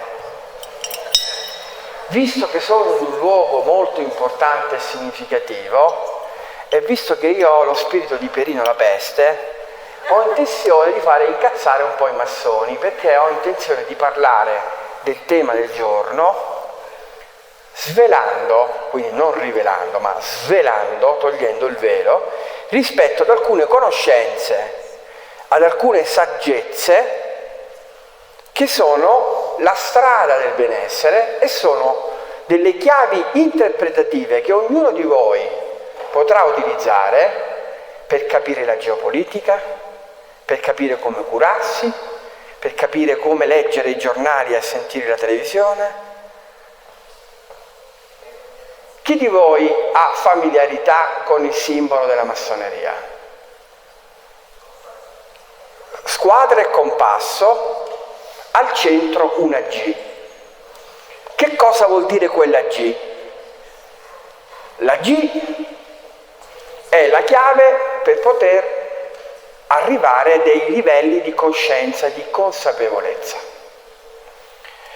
Ai massoni scarsi, quelli stupidotti, no? Quelli che Rotary, quelle robe lì, scusate, non si offendono, viene spiegato che la G vuol dire geometria, vuol dire che il mondo ha delle regole matematiche esatte, che funzionano con dei principi deterministici, che c'è la scienza. E allora G vuol dire questo. La persona, il massone, è colui che è intelligente, con la razionalità e la logica, comprende la realtà, che ha delle regole precise, esatte. C'è la malattia, mi vaccino. Sto male, vado dal dottore. Mio figlio ha la tosse, vado dal pediatra che gli fa 30 vaccini. Questi sono quelli della G di geometria. Ai massoni più evoluti viene spiegato che G non vuol dire questo. Perché è vero che ci sono delle regole come i principi di termodinamica, le leggi di Newton, il moto esistono delle regole geometriche, no? Reali, in 3D, ma esiste un mondo di energie sottili, un mondo invisibile che interferisce col mondo visibile e che non tutti hanno accesso a queste conoscenze. Infatti la G vuol dire ignosi, vuol dire che ci sono delle conoscenze che hanno in pochi, gli iniziati, i massoni di alto livello, e queste conoscenze non sono un patrimonio dei profani. I profani sono la maggior parte delle persone che non hanno nulla a che spartire con la massoneria. Quando si arriva a un livello alto, dal 32esimo in su si dice, mi dicono, alle volte non è proprio così questa regola, si arriva a conoscere il significato più importante di questa parola, di questa lettera. G come Genesis, cioè il principio generativo dentro la realtà fisica, dentro la squadra del compasso, dentro un corpo umano c'è una forza che genera la realtà, genera tutto. E allora vediamo questo principio generativo, questo potere nascosto nella terza dimensione, a che cosa è correlato? E allora noi dobbiamo iniziare a guardare la realtà come ad un triangolo con 3 vertici che hanno tutti la stessa importanza. Non c'è un vertice superiore e uno inferiore. Il primo vertice è quello delle emozioni. Le emozioni che noi proviamo sono un polo che fa parte della realtà, perché quando abbiamo paura a noi si prospetta una certa realtà, al cervello arrivano determinate situazioni, determinate percezioni e il cervello pensa e quindi si arriva all'altro polo del triangolo, i pensieri. Quindi emozioni, pensieri, le emozioni e i pensieri ci fanno arrivare al terzo polo, al terzo vertice del triangolo. Le azioni, i comportamenti, le abitudini, ciò che noi creiamo concretamente in ragione di emozioni e di pensieri. E guardate che possiamo vedere questo triangolo e questo raccordo tra emozioni, pensieri e azioni sia dal punto di vista della 3D, quindi di ciò che è materia, ma lo possiamo vedere anche nell'ambito di ciò che è invisibile, ciò che attiene l'agnosi, ciò che è energia. Perché è evidente che se io ho una certa emozione, sviluppo un certo pensiero, faccio una certa cosa, concreta, misurabile, e quindi questa relazione è immediata.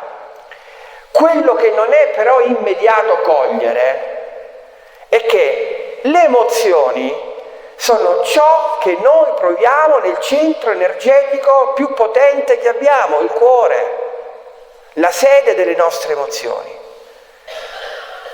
Questa energia profonda che si racchiude nel nostro essere è in connessione con i pensieri. E questi pensieri sono allora a sua volta delle energie, perché quando gli studi più evoluti hanno osservato che il nostro cervello produce onde elettromagnetiche, produce flussi energetici.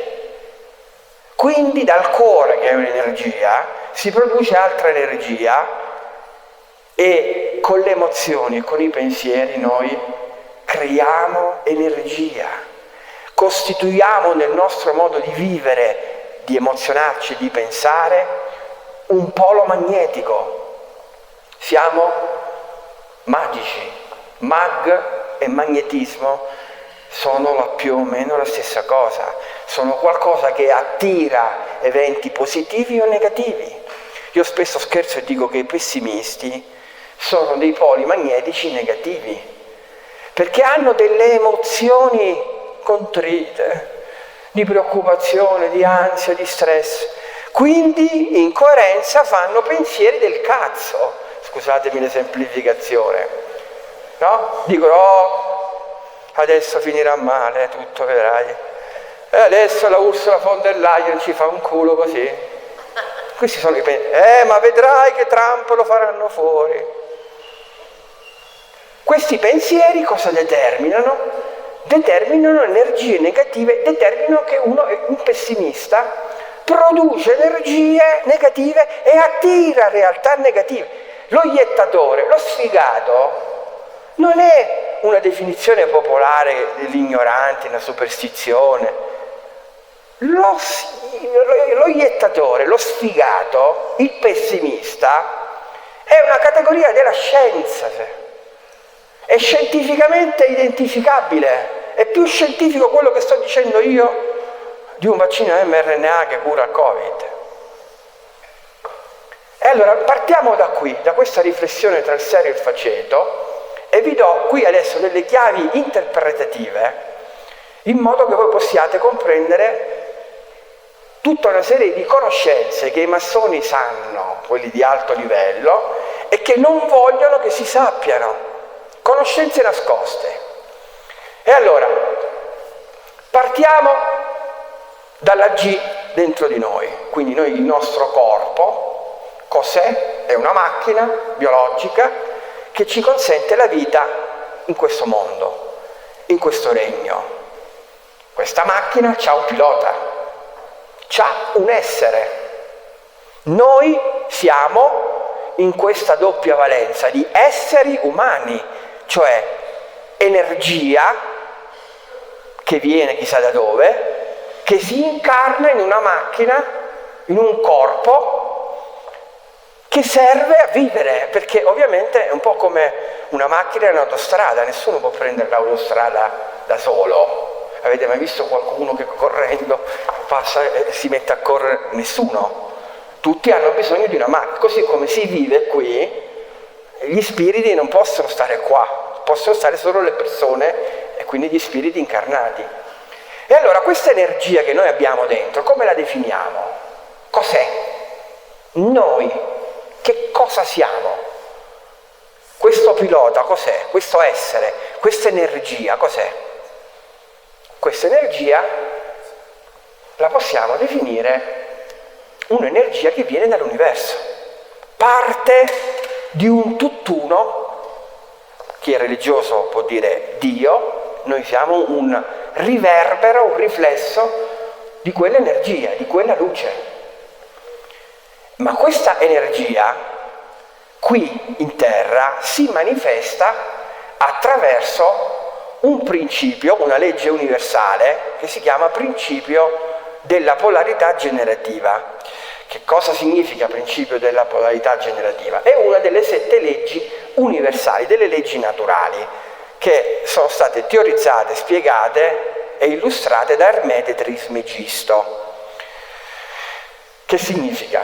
Significa che caldo e freddo, che cosa sono? Sono una manifestazione di un'energia misurata con gradazione diversa, perché l'assenza di temperatura determina il freddo, l'assenza di calore determina il freddo, il molto calore determina il caldo. Quindi caldo e freddo sono due poli opposti. Così come luce e buio sono un'energia che ha due manifestazioni, ha diverse gradazioni, ma i poli opposti sono quando non c'è proprio niente di luce, quando c'è il buio pesto, un polo, quando c'è una luce abbagliante, quello lì è il principio della polarità per la luce. Questa cosa applichiamola a noi. Allora, quando noi siamo esseri, proprio esseri,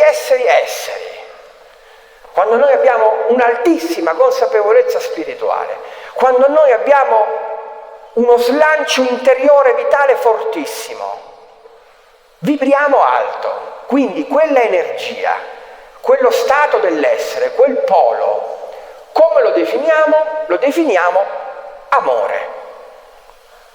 Sia chiaro, non intendo l'amore, quando uno si innamora di una donna, non è questo l'amore, quella è una parte dell'amore, è una situazione, diciamo, che fa parte del novero delle vibrazioni dell'amore. Infatti una persona innamorata è piena di energia, si sente fortissima, ha voglia di fare, ma l'amore che io intendo è l'amore come lo ha definito Dante, che era un grande esoterista.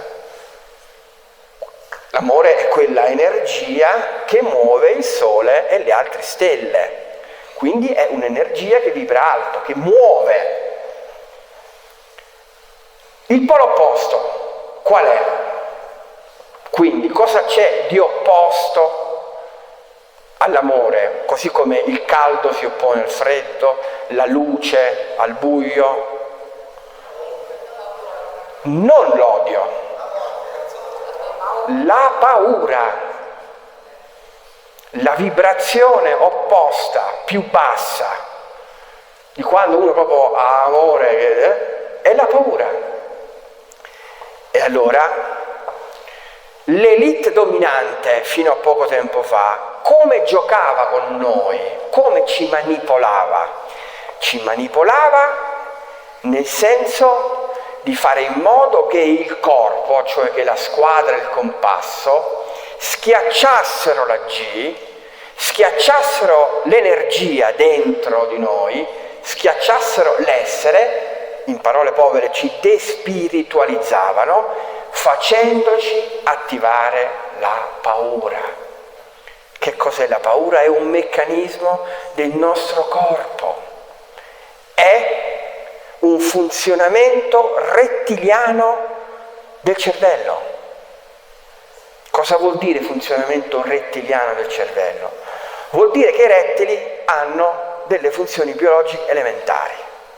Scappano o aggrediscono, perché si muovono nella paura, quindi sono attivi o passivi, non è che hanno dei sentimenti come i mammiferi. E noi siamo, a livello biologico, siamo stati creati con il bulbo più nascosto del cervello, quello che presidia tutti i processi biochimici istintivi, naturali. Noi funzioniamo anche con una modalità rettiliani.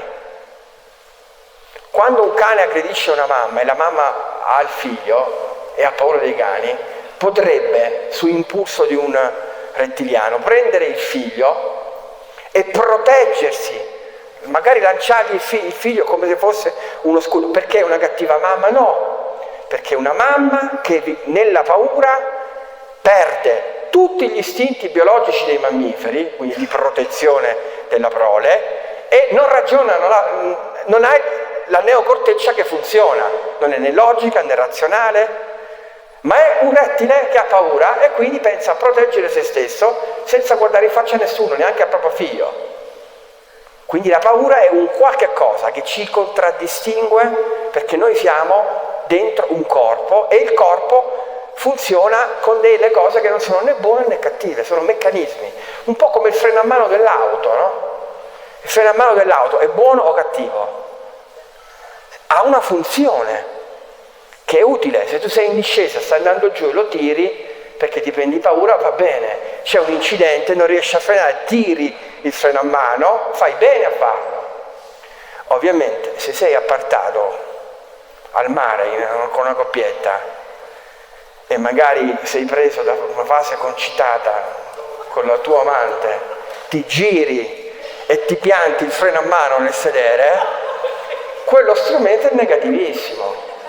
Quindi ogni cosa non è né buona né cattiva, è un mezzo. A parte questa battuta scherzosa, abbiamo visto che il nostro essere ha, nella base del principio generativo e polare, quando vibra alto è nell'amore, quando vibra basso è nella paura. Scendiamo, immaginate la colonna dell'amore, 5 caselle, 4 caselle, immaginate la casella dell'odio, della paura, 4 caselle a scendere. Abbiamo visto l'essere è applicato col principio della polarità. Vediamo l'essere come si comporta, qual è la manifestazione più significativa di quando uno vibra nell'amore. Quali sono? Quando noi siamo nell'amore abbiamo voglia di fare, sete di conoscenza, abbiamo passione per ciò che è vero, Questo perché discende, è una cosa collegata alla nostra energia, al nostro spirito. Leonardo, quando dipingeva, era nell'amore, un insegnante per portarci alla paura, alla non conoscenza, quindi all'ignoranza e alla menzogna. Ve ne ricordate le minchiate che ci hanno fatto fare durante la pandemia? La mascherina che praticamente era una rete di patate, come se uno volesse creare un impermeabile con una rete di patate, no? Vi ricordate il vaccino che è arrivato a meno 80 gradi e dopo 2 mesi lo servivano col Cuba Libre, c'era l'happy hour dei vaccini, vi ricordate? Col panino, con la mortadella, al caldo, col sudore, si vaccinava. Ve le ricordate le menzogne? Sono frutto della paura, sono frutto dell'ignoranza, sono frutto di un essere che non esiste più. Scendiamo, amore, verità, conoscenza, vediamo la manifestazione interiore dell'amore. Cosa vuol dire manifestazione interiore? Cosa succede a quella G, dentro la squadra del compasso? Cosa succede dentro di noi quando vibriamo nell'amore? Succede che diventiamo papi di noi stessi. Perché una persona che è nell'amore, una persona che ha la verità come bussola, che ha la conoscenza come chiave interpretativa di ciò che gli circonda, che ha la vitalità nel cuore, non può non arrivare a una situazione di riconoscimento individuale e di uno spirito che è infallibile per se stesso, che è monarca di se stesso, che è un'altra formulazione del Papa, perché uno spirito che ha conoscenza, verità e che ha vitalità non si sottomette ad un altro, è un monarca di se stesso, il che vuol dire che non riconosce in altri il diritto di sottometterlo, di guidarlo. È come uno che ha la consapevolezza che è in macchina, ha il volante, l'auto è sua e decide lui dove andare. Dall'altra parte scendiamo dalla colonna della paura, dell'ignoranza e arriviamo all'esatto opposto. Arriviamo all'anarchia interiore. Cosa significa anarchia interiore? Vuol dire che dentro un corpo non c'è nessuno che comanda, non c'è uno spirito centrato che guida le azioni e che il pensiero ha una direzione. C'è caos. Vuol dire che quella squadra e quel compasso, quel corpo e quell'energia, quell'essere è stato annientato perché è praticamente una pecora, ubbidisce. Gli dicono fatti 7-8 dosi, se le fa. Gli creano un meccanismo mentale che dice distanziamento sociale, lo fa. Gli dicono di odiare il suo vicino perché non si è vaccinato, lo fa. Ma perché lo fa? Perché è stupido? No.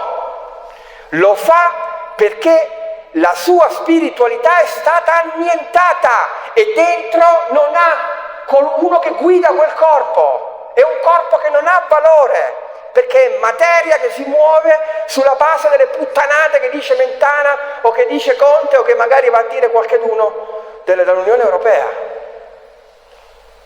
Dall'altra parte invece abbiamo, ripeto, alla manifestazione, il monarca interiore, quello a cui vai a dire ti licenzio se non ti vaccini, e quello gli dice licenziami. Avete visto i due opposti? I due opposti sono energie. Chi comandava l'umanità, chi comandava in Europa, voleva avere a che fare con esseri umani che interiormente erano anarchici, che spiritualmente non esistevano. Io non voglio citare Steiner che diceva che questa cosa si fa proprio con i vaccini, perché è un tema complesso e non voglio. Però è indubbio che ciò sia accaduto. E ancora andiamo, scendiamo nella manifestazione politica, cioè nella manifestazione esterna dell'amore, verità, conoscenza, monarchia o papato interiore, arriviamo alla manifestazione esterna, quarta casella.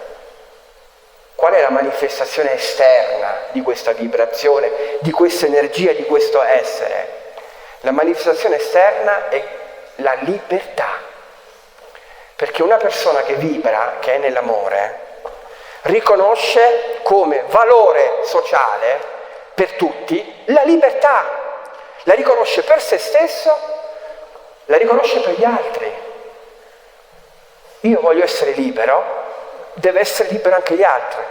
Io voglio che quello che vale per me debba valere pure per gli altri. Se io voglio stare bene, voglio che anche gli altri stiano bene. Ed è tutto, scende dall'essere che vibra nell'amore. Discende dalla verità, discende dalla conoscenza, discende dalla monarchia interiore, quindi dalla spiritualità che guida il corpo, e si arriva quindi alla libertà, che non è un caso che il termine, l'etimologia di liber sia libro, perché nei libri tendenzialmente, in quelli che non sono stati manipolati dai Rothschild, si arriva alla conoscenza e alla verità. Dall'altra parte, opposto, come manifestazione esterna della paura, della menzogna, dell'ignoranza, dell'anarchia interiore, si arriva alla quarta casella, alla manifestazione esterna che è la tirannide, cioè l'instaurazione di istituzioni che dicono alle persone quello che si deve e non si deve fare. Ad esempio con Conte, che prende la parola in televisione e dice: allora, se tu sei di Perugia Centro non puoi andare in Perugia in periferia dall'amante perché c'è la pandemia, tu sei in questo paese, non vai a fare la spesa in quell'altro. È proprio la rappresentazione di questo concetto qui, cioè dell'autorità esterna che soverchia le libertà individuali. E quindi voi vedete proprio l'opposto, no? Libertà, tirannide. In ultimo si arriva alla quinta casella, e qui si va nel religioso, perché l'energia dell'amore, della verità, della conoscenza, del papato interiore, della libertà per tutti, arriva, confluisce nell'ordine naturale delle cose. E l'ordine naturale delle cose è l'energia di Cristo che si impone naturalmente. Dall'altra parte c'è l'opposto, l'opposto dell'ordine naturale, l'opposto dell'energia cristica. Cos'è? È il caos, è Satana. Tutto qui. L'eterna contrapposizione tra luce e ombre, tra amore e paura, tra verità e menzogna, tra conoscenza e ignoranza, tra libertà e tirannide. Nella sua ultima evoluzione è una contrapposizione tra energia cristica e chi l'avversa. Noi che siamo di tradizione culturale giudaico-cristiana dobbiamo dire tra Gesù e Satana. Ovviamente non pretendo che voi adottiate questi termini, perché i massoni ne utilizzano di equipollenti ma concettualmente uguali, no? E allora, perché vi ho citato questa griglia, vi ho rappresentato questa griglia? Perché il futuro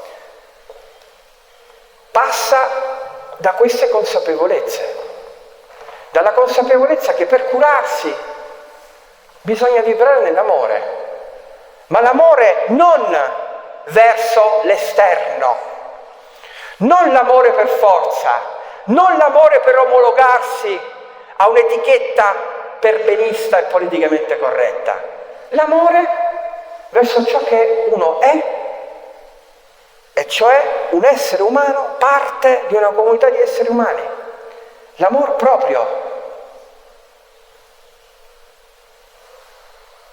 Per poter non farsi manipolare dalla von der Leyen, che cosa bisogna fare?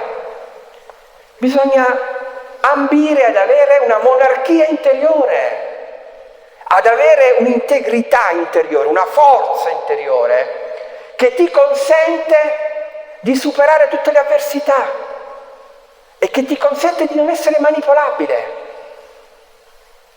Io sono un appassionato di filosofi stoici. Lo stoicismo è qualcosa di classico, non ha, come dire, una derivazione o un'attinenza con la civiltà giudaico-cristiana, ma fa parte della nostra cultura, della nostra civiltà.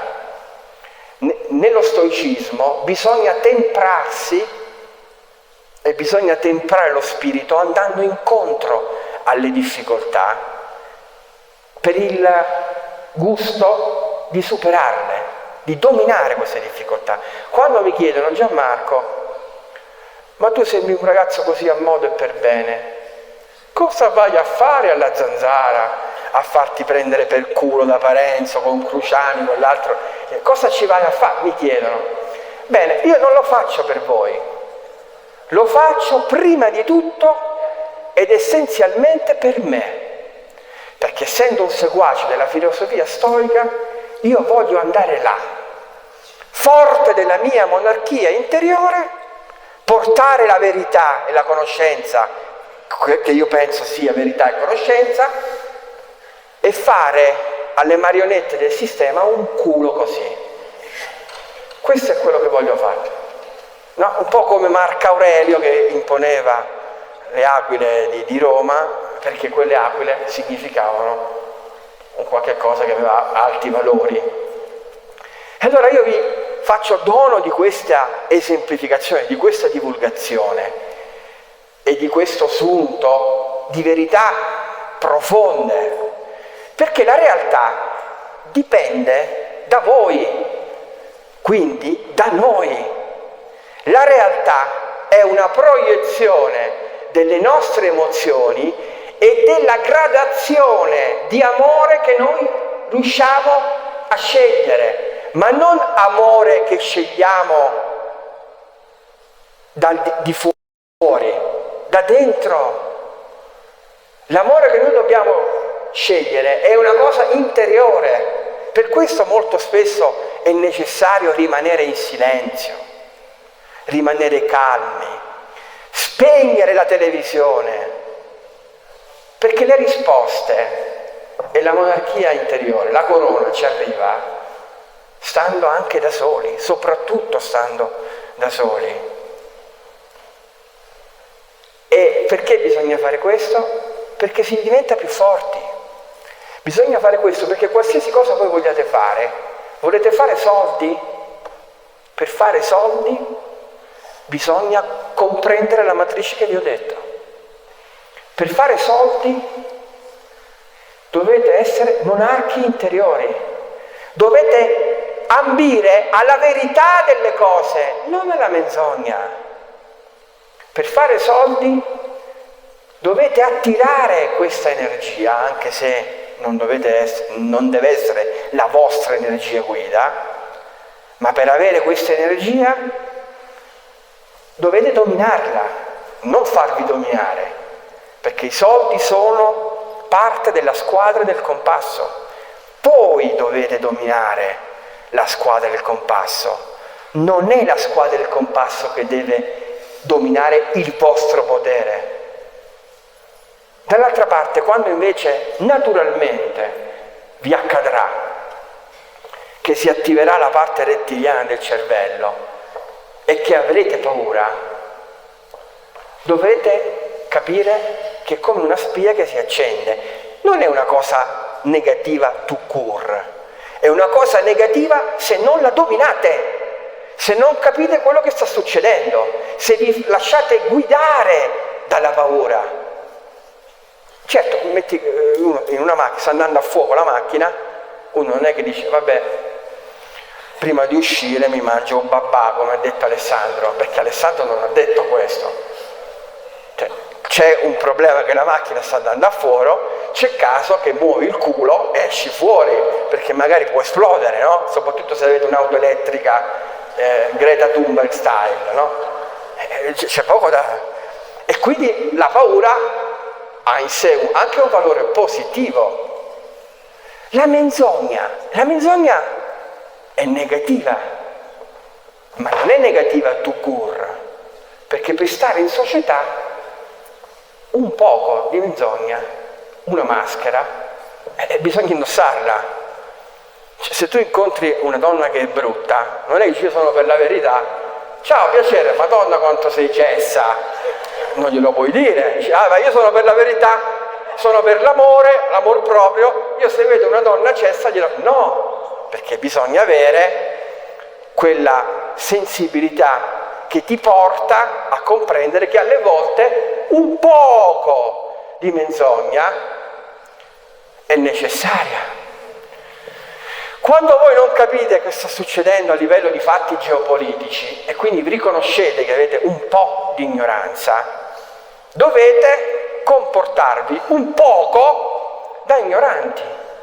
Cosa vuol dire ignorare? Vuol dire che me ne fotto, vuol dire che ascoltate quello che vi dice Alessandro. Dice la Forterà ha detto questo, Dombrowski dice quest'altro, Trump ha detto questo, gli ebrei, voglio ignorare. Vado in pasticceria e mi faccio. Quindi ogni cosa in sé non è né negativa né positiva. Quello a cui voi dovete aspirare è conoscere queste cose, dominarle, controllarle, ma soprattutto improntare il grosso della vostra vita, puntare il grosso del vostro portafoglio sull'amore, sull'energia alta.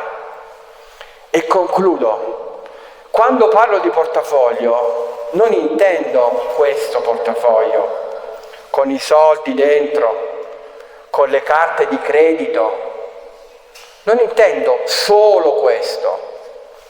Quello che intendo è la valuta, le valute che noi abbiamo, che tutti noi abbiamo. Non esistono poveri e ricchi, tout court, perché il tempo lo abbiamo tutti. Il tempo si spende. Perché si dice si spende il tempo? Perché il tempo è una valuta, è una moneta. Io sto spendendo il tempo qui, ma anche voi state spendendo il tempo qui. Quindi c'è uno scambio, c'è un processo che non è economico nel senso materiale, ma è energetico. Se voi date un bacetto ad una persona che vi piace, spendete del tempo, ma ve lo ricambia. Quindi c'è uno scambio non materiale, non di portafoglio. Vabbè, se andate con una prostituta, però non è quello il caso. Ed ancora,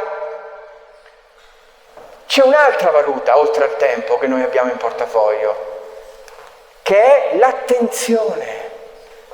Ed è la valuta più importante di tutte, perché è la valuta collegata alle emozioni e ai pensieri. E sono le emozioni e i pensieri che poi fanno le azioni, che fanno i comportamenti e che fanno la realtà in cui noi stiamo, in cui voi state singolarmente e tutti noi stiamo, perché tutti noi creiamo quella realtà. L'attenzione è importantissima. Prestare attenzione. Perché si dice prestare? Perché l'attenzione io te la do, se la meriti.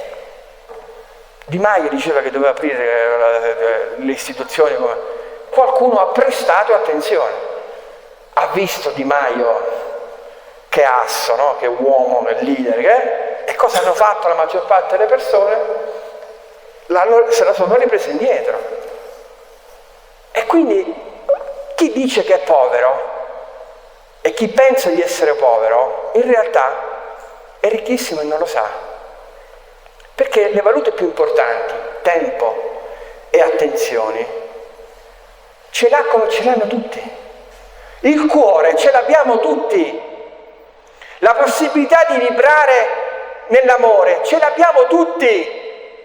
La verità, come ha detto Gesù, non è una cosa solo per i massoni. La verità è per tutti. Tutti possiamo arrivare alla verità. La conoscenza è un valore per tutti. Tutti abbiamo un essere dentro l'umano. Tutti siamo esseri umani. E allora, e concludo questa conferenza, e allora noi dobbiamo essere consapevoli di ciò che serve per poter andare in un nuovo mondo e creare un nuovo mondo. E serve la nostra consapevolezza, non la mia, non quella di un leader. Alessandro sarà il presidente di una fondazione che realizzerà questi centri quantistici / olistici, perché nel suo modo di essere non c'è la volontà di fare il maestro spirituale e di comandare gli altri e di guidare gli altri. Lo vedete com'è? Avete visto com'è? No, mi sembra un arrogante. Io amo tutte le persone con cui ho a che fare, anche Francesco Toscano, no? Però Francesco Toscano è un politico, è uno che ha le virtù e i difetti di chi fa politica, è anche un po', come dire, qualcuno lo trova arrogantello. E infatti con Francesco Toscano posso fare tante cose, ma non i centri quantistici, no? Perché è nella sua natura, la natura di Alessandro. Lui è essenzialmente un monarca interiore e non vuole che la sua monarchia sia a prevaricazione di quelle degli altri, vuole l'esatto contrario, vuole che in ognuno di noi si erga e venga incoronato il monarca interiore, perché così ci si cura, così non ci si fa manipolare, così si fanno quei pensieri così alti che creeranno comportamenti, abitudini, azioni e creeranno una realtà migliore. La quinta dimensione è questa cosa qui. La quinta dimensione è la consapevolezza che il vertice dei pensieri e dell'emozione è un novero infinito di possibilità, di realtà, un novero infinito di azioni, di comportamenti, di abitudini, e sarà a noi scegliere questa realtà, creare questa realtà che più ci aggrada sulla base del dominio delle emozioni e dei pensieri che saremo in grado di attuare. Perché se noi, e concludo veramente, non fossimo in grado di attuare il dominio dei pensieri rispetto all'Unione Europea, che ci vuole portare via i risparmi e che ci vuole portare in guerra, che cosa accadrebbe? Accadrebbe che naturalmente magari si potrebbe dare energia a una realtà in cui le monete digitali programmate, quindi la società orwelliana, possa effettivamente realizzarsi. E questa cosa si realizza non solo se Ursula von der Leyen e i massoni che c'ha dietro fanno i loro riti esoterici, i loro sacrifici umani per cercare di attirare le energie, addensarle e creare quella realtà, ma se non si creerà una realtà di una minoranza di persone, di eletti, che hanno avuto e hanno dimostrato di saper sfidare la vita interiore, se non si dovesse creare questo meccanismo, beh, allora effettivamente potrebbe anche accadere quella realtà negativa, ma saremo noi ad generarla, tu sarai a generarla quella realtà, tu sarai a generare quella realtà. Tutto qui.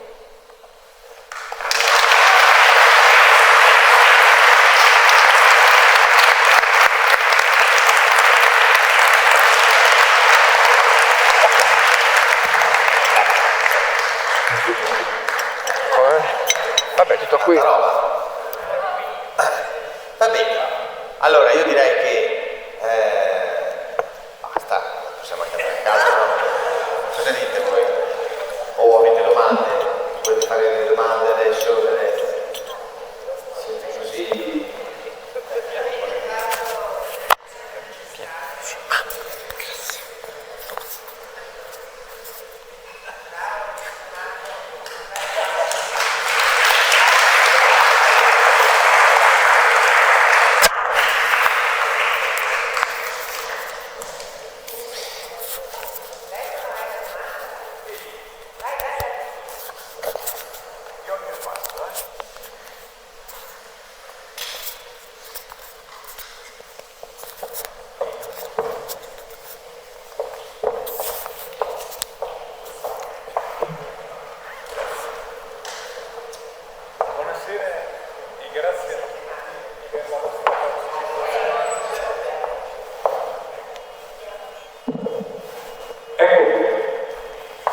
Ringrazio tutti gli intervenuti, ma soprattutto i preziosi che ci hanno deliziato in questo pomeriggio molto interessante. Mi presento, Stefano Papucci, rappresento l'Opera Nazionale Milano in difesa dei diritti. Abbiamo avuto come ospiti simpatici, intelligenti e sensibili e capaci. Questo lo riscontro io con la mia sensibilità e loro mi hanno dato più lo scudo perché anche sono umani e felici di essere al vostro fianco. Si è parlato di amore, di questa piramide, che al di sopra di tutti c'è il piacere.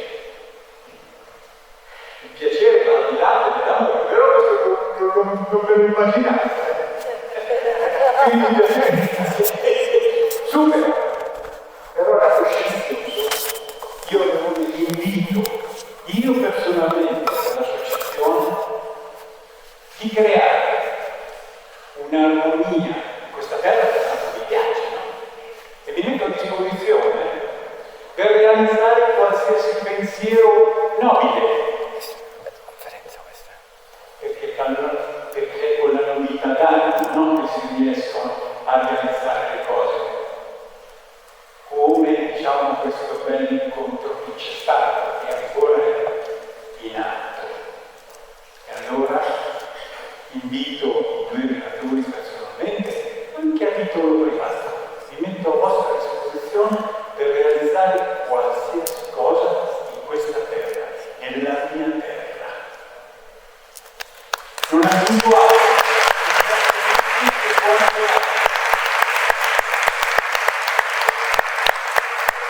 Grazie.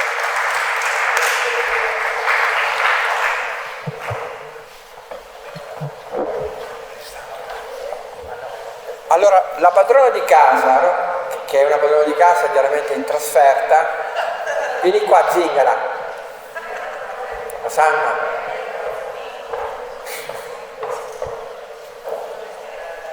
Guardate che monarchia interiore che sta arrivando. Proprio una monarchia interiore.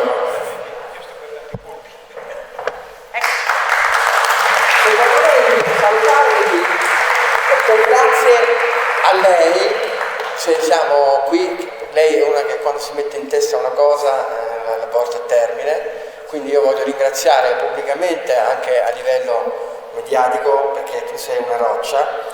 La capacità di Alessandro e la leadership di Alessandro non sarebbe tale se non avesse avuto a fianco una persona e delle persone come te che l'hanno esaltata. Quindi io ti ringrazio perché di riflesso anche io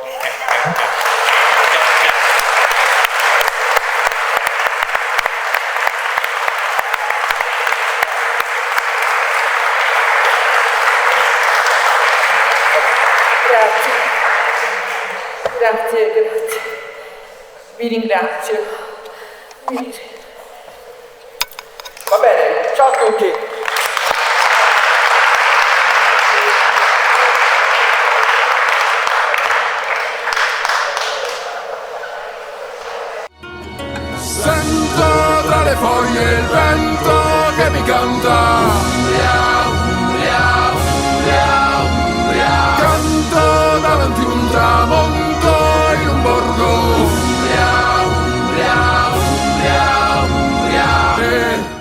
Sento nascere radici come di questi ulivi che mi legano alla terra, che mi fanno urlare. Amo il mio respiro che uso per dire